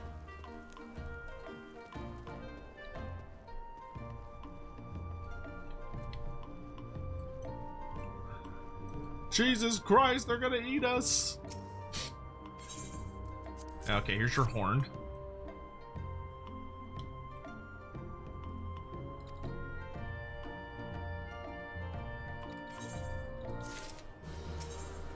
Okay, I think we'll only do 2 quests from him today. Sluggers, layabouts, good for another reprobates. The festival preparations will never be completed at this rate. When will they learn? They will be allowed rest, water, and nourishment when and only when their duties are complete. I require a solution to this quandary. The key, I believe, lies in the narrow road through the deep grass. Describes traditional... Oh yeah, this is the booze one. Okay. Hello, Almantis. Geezer raid. I think all my mods are asleep, so let me do a shout out. I hope you're doing well, Almantis. You just missed the most hilarious averting of the apocalypse. It was actually quite hysterical. The Namazu are so goddamn funny. You also missed... Man, I went on the biggest rant about the Horus Heresy. Like, it was a good rant. It was a good rant. It wasn't like a negative rant. I've been... did Hildebrand save the world? No! We averted one of the Namazu apocalypses. The one where... The one where a cold snap happens, and so the Zayla end up cooking and eating all of the Namazu. It's just so... The image they use for it is so fucking comical. So yeah, we have averted one of the I think that's like the 4th apocalypse we've stopped. The fact that every quest shows you a potential future where the Namazu just get absolutely annihilated by some goofy shit is so... It's so funny. It wouldn't be nearly as funny if they did not show you that potential future, and it's just... The whole thing is just so goofy looking.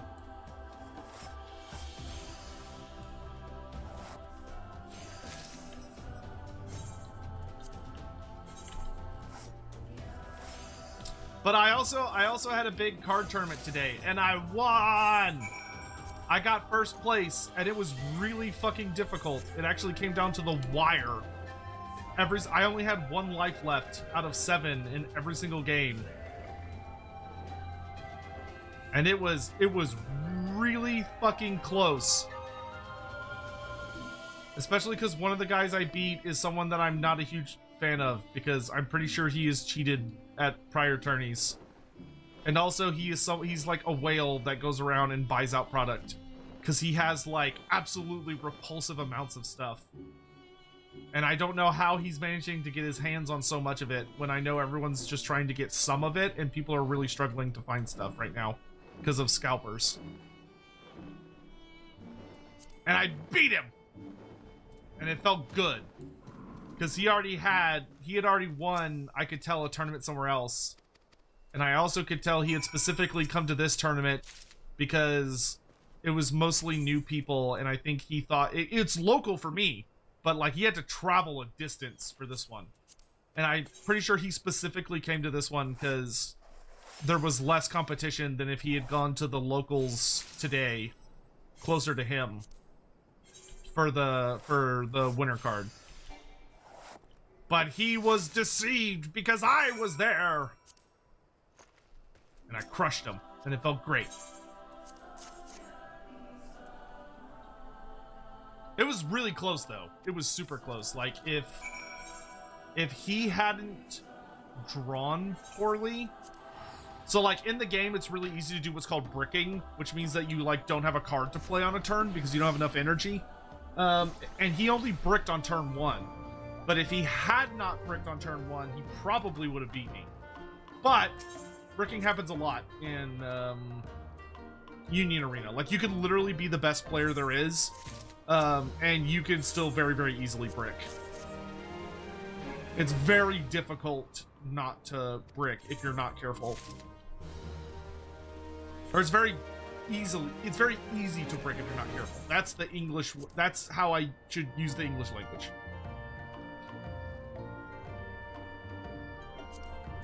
But I won! I'm so proud of myself. Because that's the first major one of those events that I've won. At Sign of the Emperor 1240 donated 20 Australian dollars. Thank you, Sign, for the super chat. I really appreciate that. I wonder if we'll ever get to a point where you'll just do as I suggest immediately based on my track record of bribing you into doing things you end up enjoying a lot. See, Silent Hill 2. I'm always cautiously, I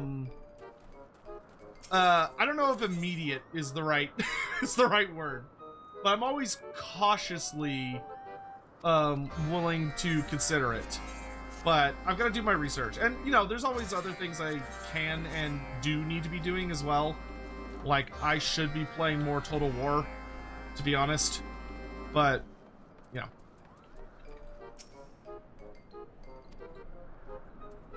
Because admittedly, while I do enjoy, because here's what it boils down to, right? Here's the unfortunate truth, because it is genuinely an unfortunate truth, is that because of the way YouTube and Twitch work, doing variety streaming to just play things that I enjoy and kind of like hopping from thing to thing is punishing financially. It's very punishing financially.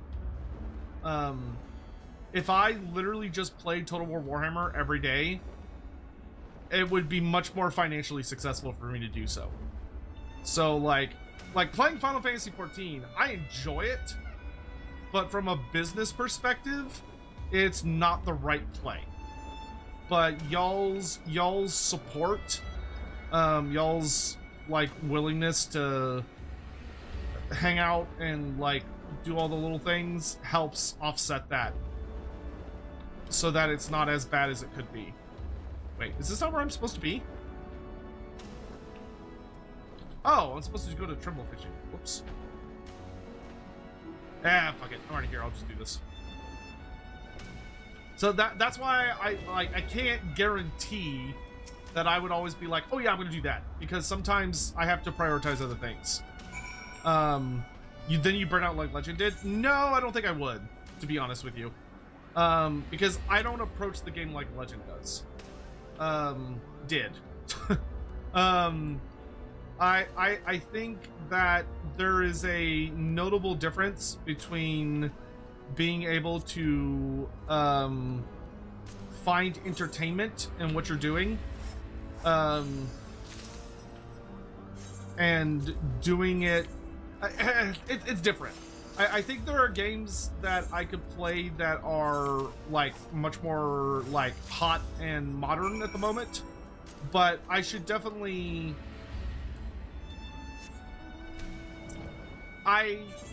it's a different relationship. Also, I have a lot more fun than I think he ever did, or at least has not had before he left.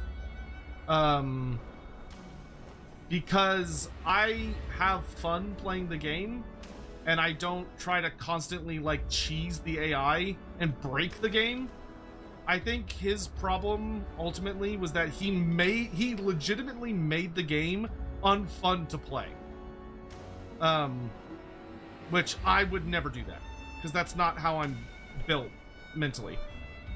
Like, I just enjoy doing things from like a thematic perspective, or trying to do like storytelling and stuff like that. I don't care for optimal play. That's never been me, which is why I'm worse at it than some people, or like I'm not as efficient. Like, I'm not as good at the game as like say Anticity is. Like, you know, Anticity is like an absolute god. But Anticity also like focuses on the multiplayer, so like because he focuses on the multiplayer, or he heavily mods the game to make it like insanely difficult. Like, I don't know if y'all seen what Anticity's been up to, because like Anticity optimizes the shit out of his play, but he also plays stuff where like all of his stuff only has a single health point, or the AI or all units including that the AI has move at like 500 speed. Like, he does stuff that makes the game horrifically difficult to play. But that's how he has fun. Just like I like to do lore things or try to recreate little stories and stuff, which is not the optimal way to play. And some people don't like that, but that's how I like to play the game.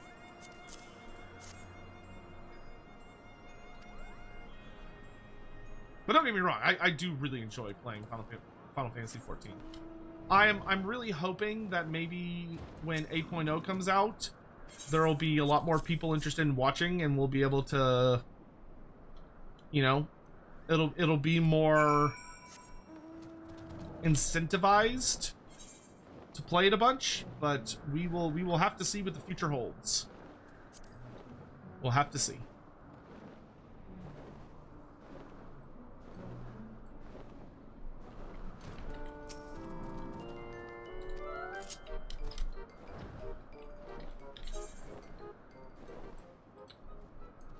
Current Shima, I don't know if I would use that strong of language, but I can say that we've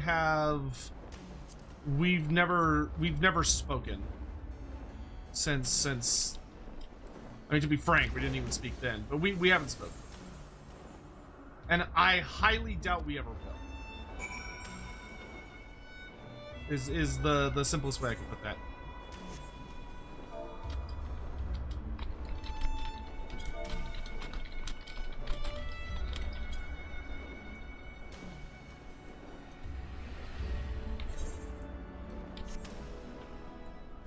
And that's just how things go sometimes.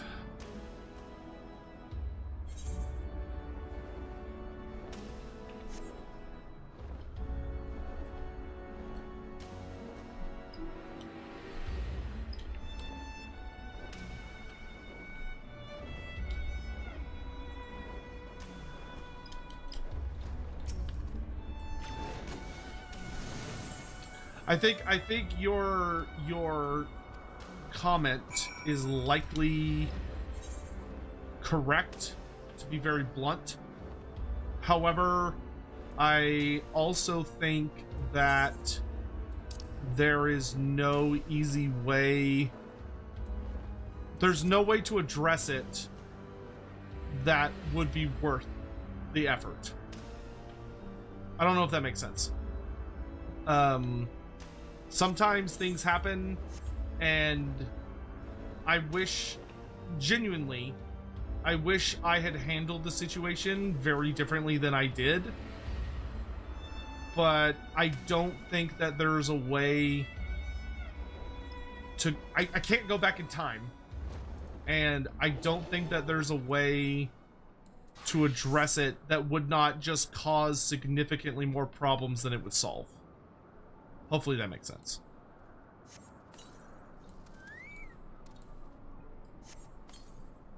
And I'd rather just move on, you know?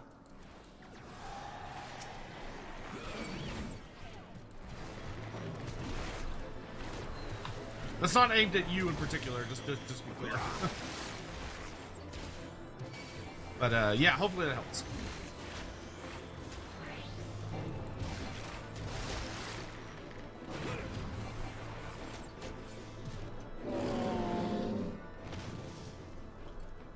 Killed 2 of those. I'll deal with Boone there in a minute.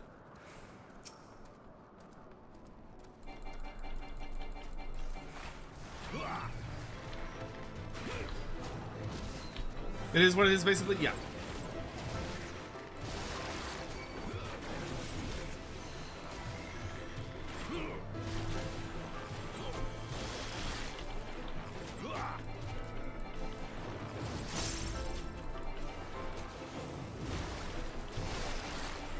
Alright, so this will get us some Centurio seals, which is good. Nice. Alright, I think Dragoon would be the best career to kill this thing with. Either Dragoon or... yeah, probably Dragoon would be the best. Okay, I don't know if I can kill this guy, but we're gonna try. He's gonna be a handful.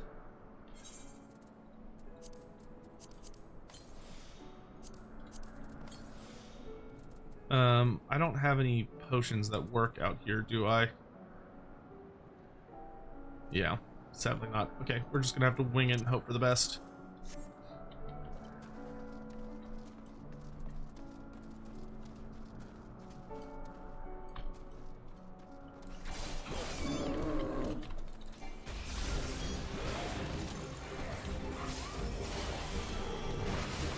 Holy fuck, that hits hard.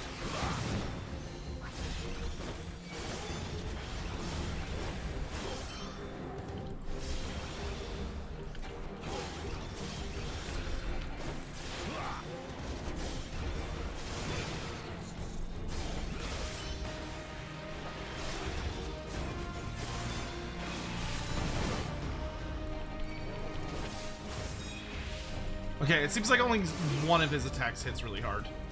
So that's a relief at least. I thought that was going to be all of his attacks. I was like, Jesus Christ.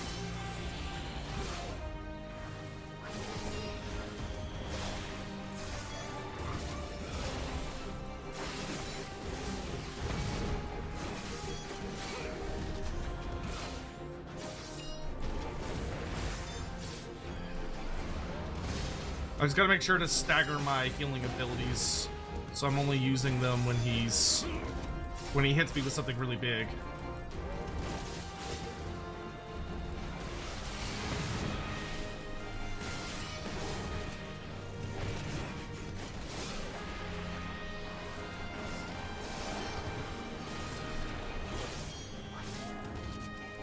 Okay, that hurts.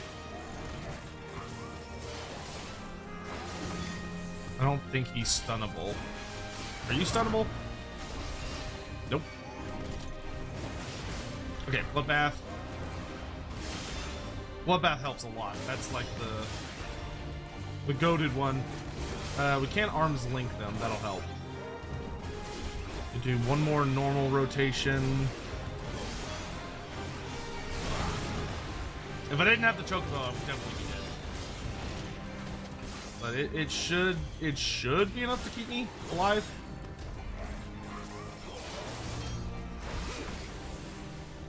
Drake's Bane. Go ahead and faint.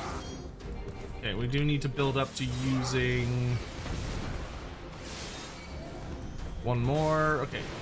Do that, and then Drake's Bane. Here's cool. Dragon Dive. Jump.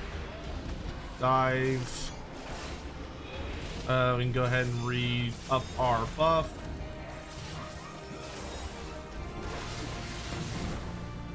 Do I have anything I can do? Not really. Not for another 16 seconds.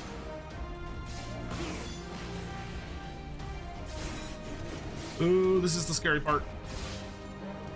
Okay, we got one more normal rotation with a jump intersposed. Okay, we're gonna do that. Drake's Bane. Okay, we're good. We're good. We're good. We're good. I was a little worried there for a second, but we're all right. Okay, go ahead and Bloodbath. Yeah, Bloodbath is the like super important move. Because that gives me like a good 15 plus seconds of all of my damage heals me.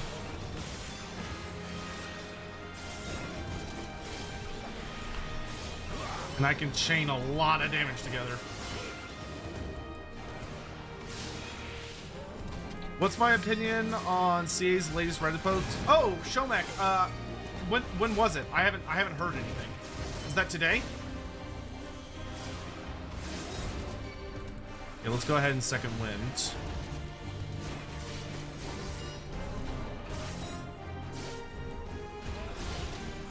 We're gonna Chaos Thrust, Arm's Length, Wheeling Thrust, Life Surge into a Drake's Bane, Jump, Stab, Dive, Lance Charge, Feint, Leg Sweep, which does absolutely fucking nothing, Battle Litany, get buffed crit chance, Dragon Dive, Geskethul, Nestron, Drake's Bane. We need to re-up our Disembowel buff. True North into a Chaos Thrust, into a Wheeling Thrust, into a Drake's Bane. We're gonna do a 1. We're gonna go pop Bloodbath. Do that. Okay.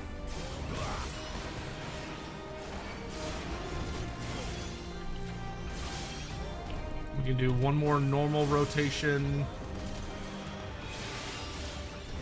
And then we can do Life Surge on the Drake's Bane. Then we need to do Disembowel.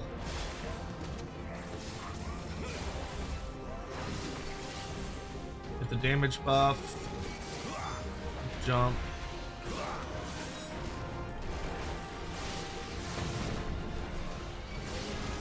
Here's Bosku. Nestrond. Drake's Bane. Bring it down! Bring it down! My health is very low. Feint. Drake's Bane. Okay. I shouldn't have done that. That was a bad. That wasn't good. Second wind. Oh! Woo! Damn! Got him! Whew. That was a fight. Didn't I see another enemy type down around here that I'm supposed to hunt? Maybe I imagined it. Oh no, there it is. We got his ass! We got his ass!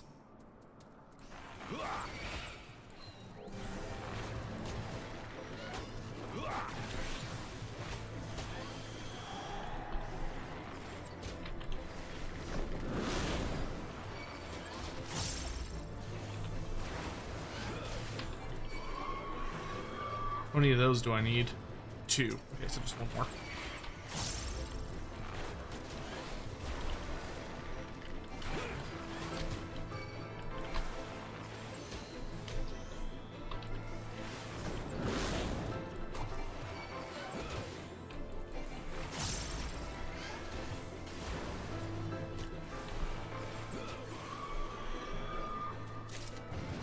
Nicely done. Alright, back to Leatherworker, and then go turn all this shit in. Well, that was productive. Yesterday, okay, I'll take a look at it. Thank you for letting me know. I appreciate that.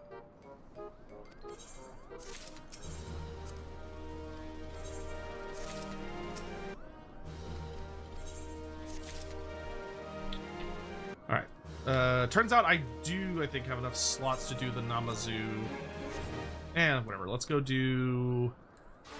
With Bard, I can do the Vanu Vanu quest line, I'm pretty sure. That dude's riding a fucking Brachiosaurus. Good for him.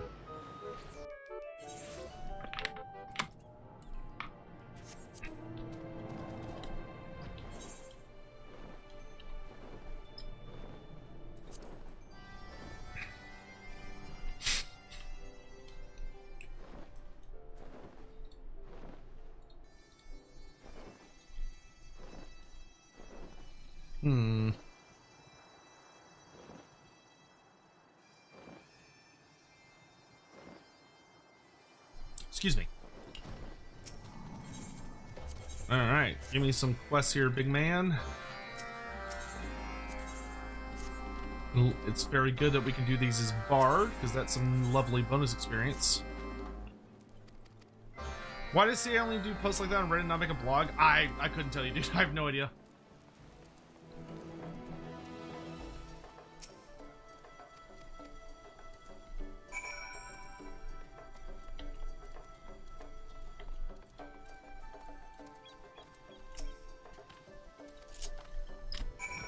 Okay, so this is the Vondu Brute, which is Vanish Vinyl Vile Vundu.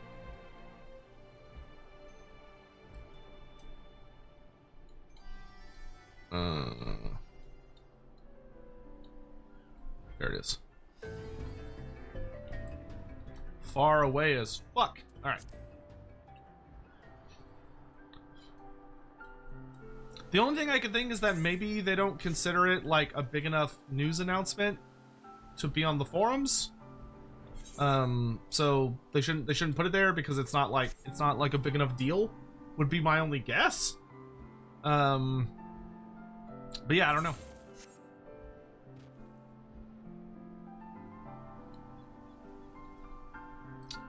There he is.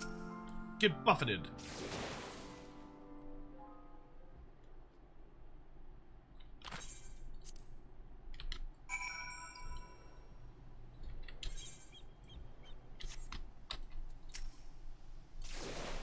Like how he moves all of like 10 feet and thinks I'm not going to do it again.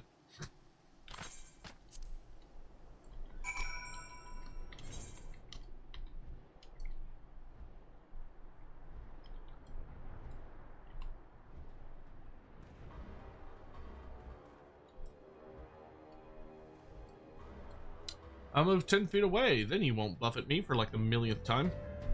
Wait, he's up? Oh. Must be right there.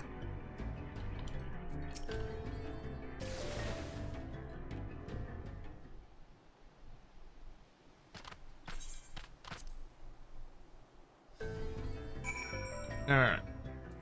Is that dealt with?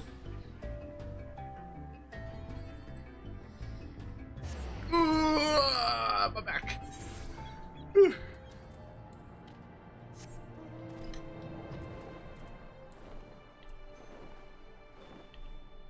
Pussyfooting about.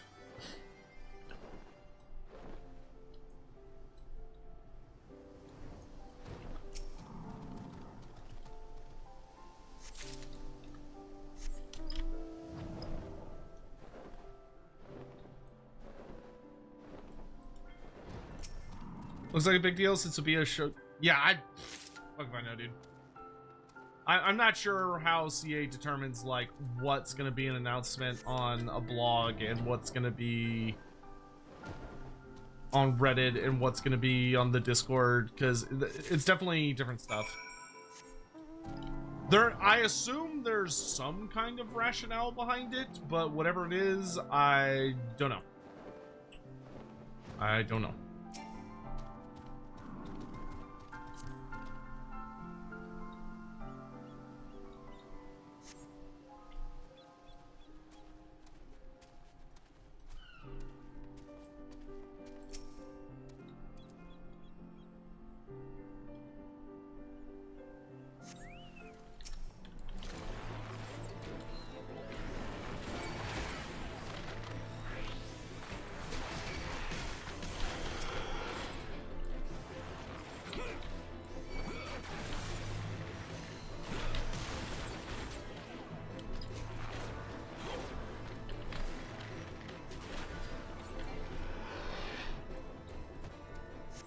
Get on, son.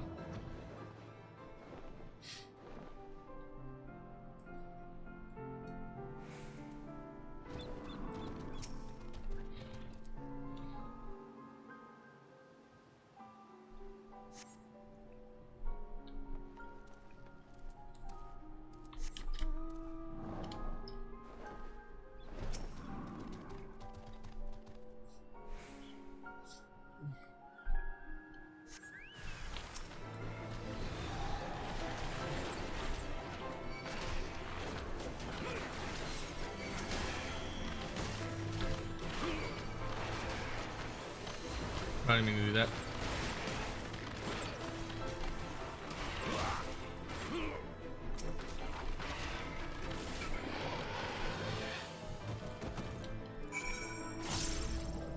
There we go.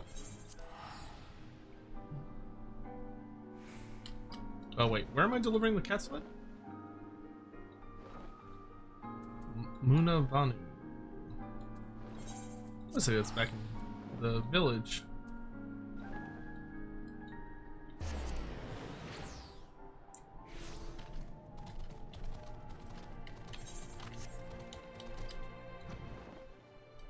All right, I'll check out the Reddit post. I'll see if I can't make a video to go out tomorrow on the subject.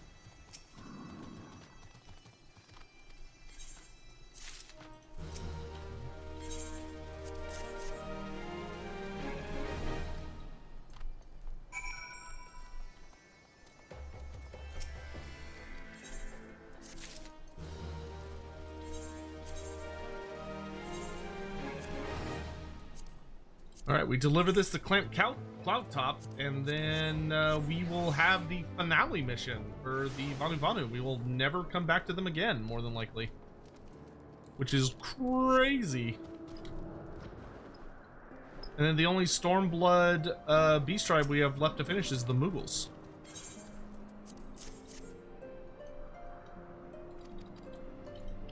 Well, I shouldn't say that we'll never come back to them. It's likely we would still use them to do daily quests because it's good, easy experience for like leveling.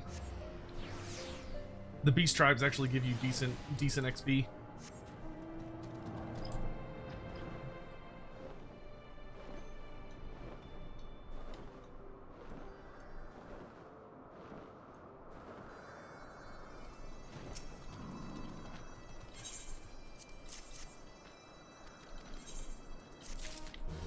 All right.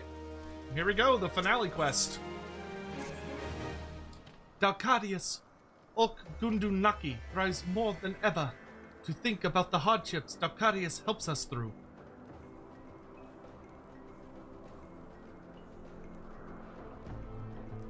Linu Vali knows words are wind, but she thanks you with all her heart. Dalkadius is as sibling born in same nest. Linu Vanu wishes to express thanks to Dalkadius as well. Go to him. He is eager to share his words.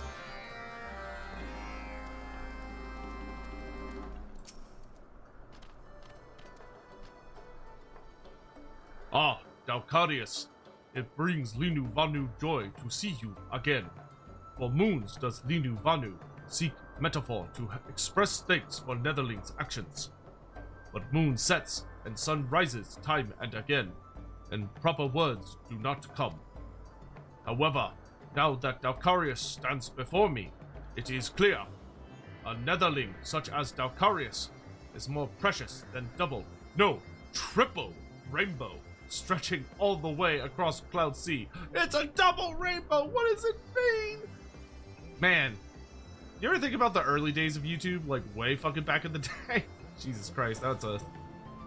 From this day onward, Dalkarius will be welcome in Okundunaki as most honored guest. We did it! Reputation has increased to Bloodsworn. You will receive an experience point bonus upon the completion of Vanuvana Society daily quest. Holy shit, we fucking did it! Let's fucking go! We're done. We're done with the Vanuvanu. But that's cool. So now we get experience bonuses with them. So we should have access to something new, I thought. Maybe not. I think we've gotten all these. Yeah. Oh my god, is that fucking triple triad? Well, going to bed is for losers anyway. Dalkarius also battles with cards. Game becomes more popular in village than Paisa fights. Linuvala gladly accepts challenge. She has one card that I don't. Okay. She has reverse and chaos. So I need a baby bitch deck. I think. I'm not really sure. I'll hit recommended and let it just pick me a deck. Okay, this deck has some pretty extreme numbers. Okay.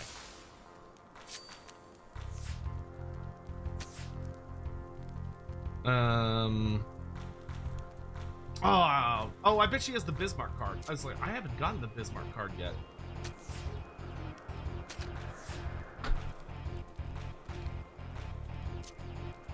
He's kind of outplaying me at the moment, to say the least. Peachy. Wow, it's the chaos that's fucking me over.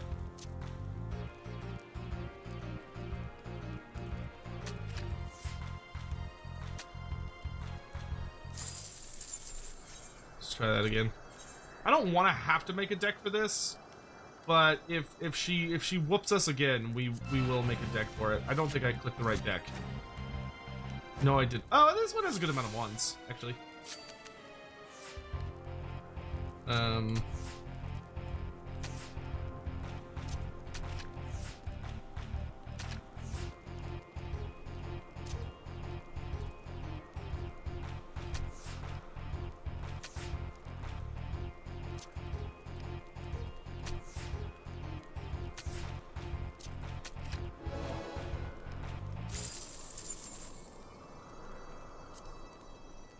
Dalkarius, its skill surpasses that even brothers. Linuvala will learn for this and not cry like newborn hatchling. Yeah, you should. Okay, let me actually do a little edit here, because I think I'm gonna have to edit my deck to make it very more consistent. Gold saucer, card list, no, card decks. Clear deck, and then I'm looking for cards that have double ones.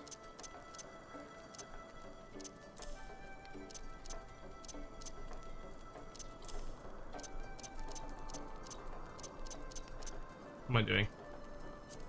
There we go.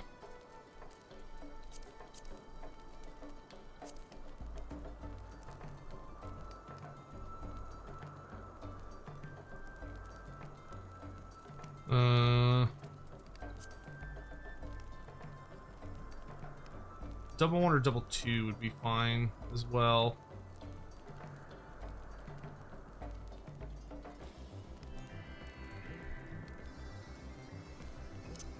Yugiri. Tonberry, I guess. Nah. That's a pretty good weenie deck. Do hope Bashiva DLC is soonish and summer is like you said. Me too. I really hope that Bashiva will at least, as long as it's out before the end of May, would be I would be not thrilled if it takes them longer than May to get it out. But we'll see what happens.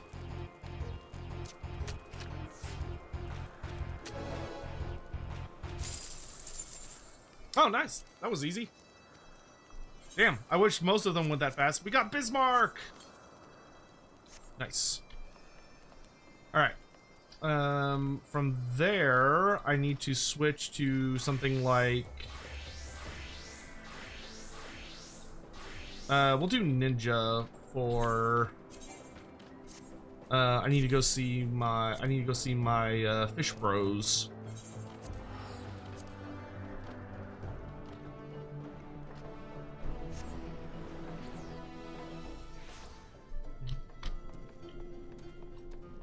It's really weird that a spell pack like this is taking so long unless they plan to hold it.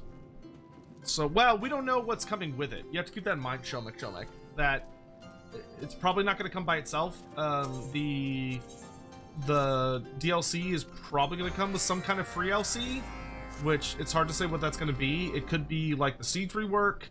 It could be the like a Cathay update.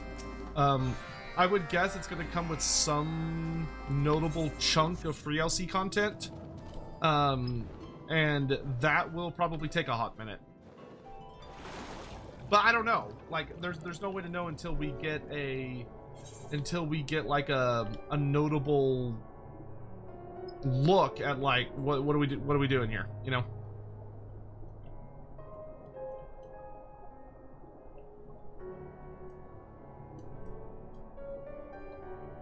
So for the moment, we're just gonna have to wait and see.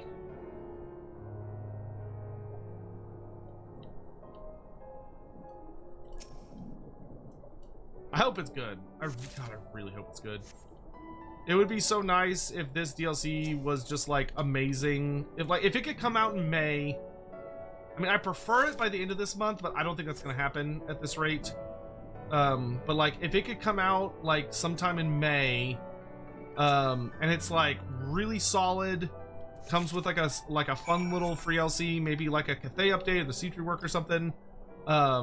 That way, this is merely the first of many of its type, because there's so many factions that could use a mini DLC.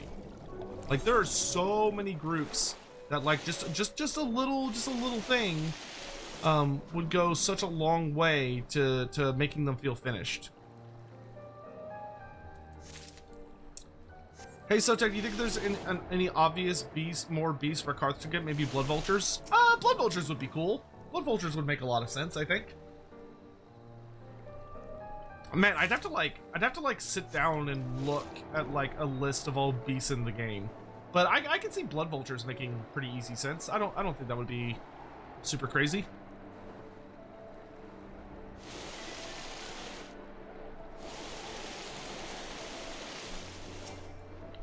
That way it kind of gives them like another interesting like mountain terrain creature to look for.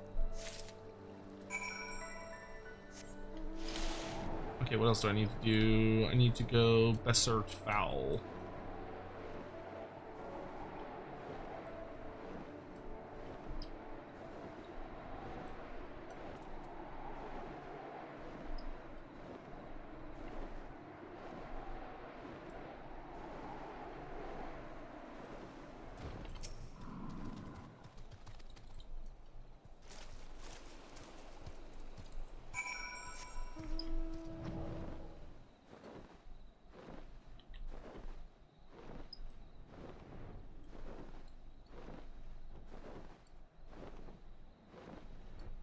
Considering how they're both working on 40k and Medieval 3, there are probably like 3 people in the Warhammer 3 DLC team.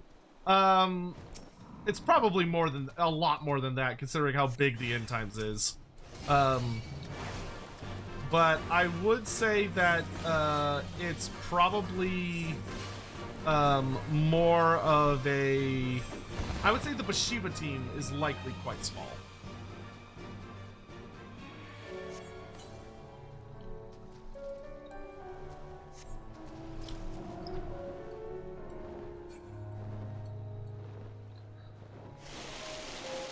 But I know there are team members, like, in at least Horsham and... what's it called?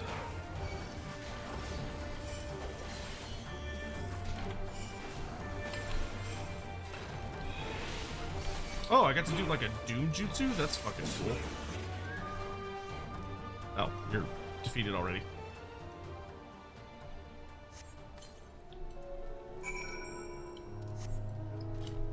Alright, then we gotta go deliver the pearls, which are like all the way at the... Yeah, that's all the way at the bottom corner. Ugh.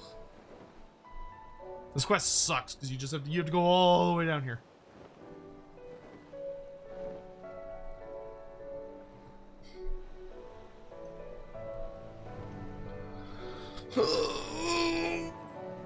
Oh, my back.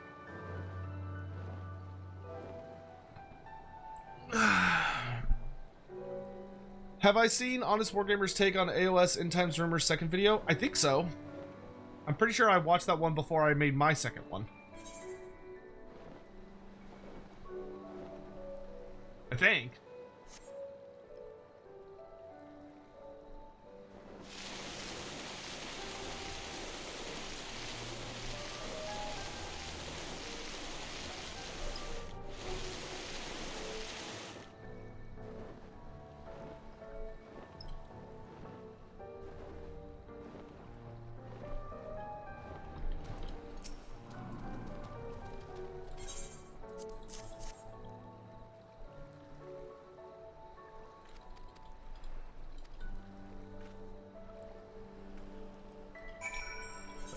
Go turn this in.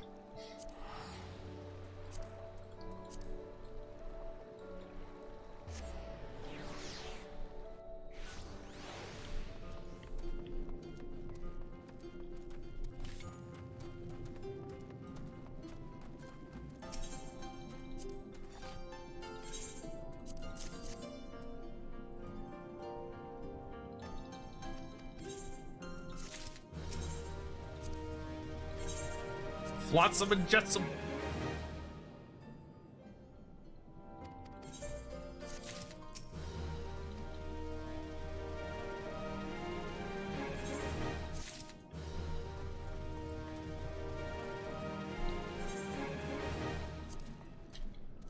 Okay, and then I need to go back to see the Namazu. Because I thought I wasn't going to get to turn in their another quest for them, but turns out I was incorrect, so we can go do that real fast. Why do you think they chose to let Archaon survive instead of and have him as Big Bad rather than a new Everchosen? Okay, do you want the real answer? Because the real answer is really simple. Which the real answer is that he already has a mini. He already has a really big centerpiece mini, and they don't want to have to make a new one. So that's why they're keeping him. And that's actually why Sigmar on the flip side is disposable. Vaguely. Because it doesn't seem like Sigmar's actually gonna die. But the reason that they're able to get away with that, I think, is the reason they would even consider it is because Sigmar does not have a mini, while Archaon does. And having a mini is all that matters.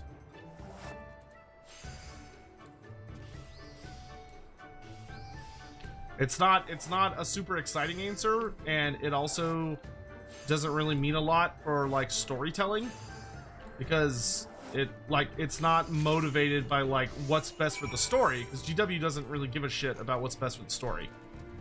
What they give a shit about is what's going to make them the most money, and the Archaon model is a popular model that sells well, especially for how like hilariously overpriced it is. And they're getting good mileage out of it, so they don't want to replace it, so they're going to keep Archaon in the setting. That's it. That's the only reason. Because you're right, from a lore standpoint, there should be a new Everchosen if they're going to make a new setting like that. Well, not a new setting, but a significantly evolved setting.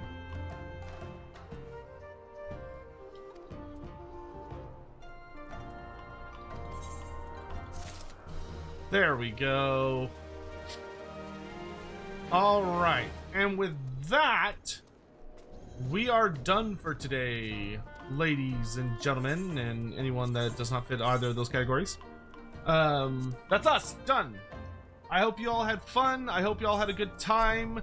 We finished the Vanu, which is huge. And we also got 3 parts of the Bard storyline done, which is helpful. But I need to get to bed because it's almost 3 a.m. and I would actually like to wake up at a reasonable hour. So I gotta get to bed ASAP. But thank you all very much for hanging out with me and chilling and stuff. It was also nice to just get to kind of rant a little bit about like 30K and stuff. Not rant, but like have talk out my thoughts. So I'm gonna go ahead and go into outro stuff, and I'm gonna find somebody to raid. But I hope you all have a lovely, morning, afternoon, or evening in the world. And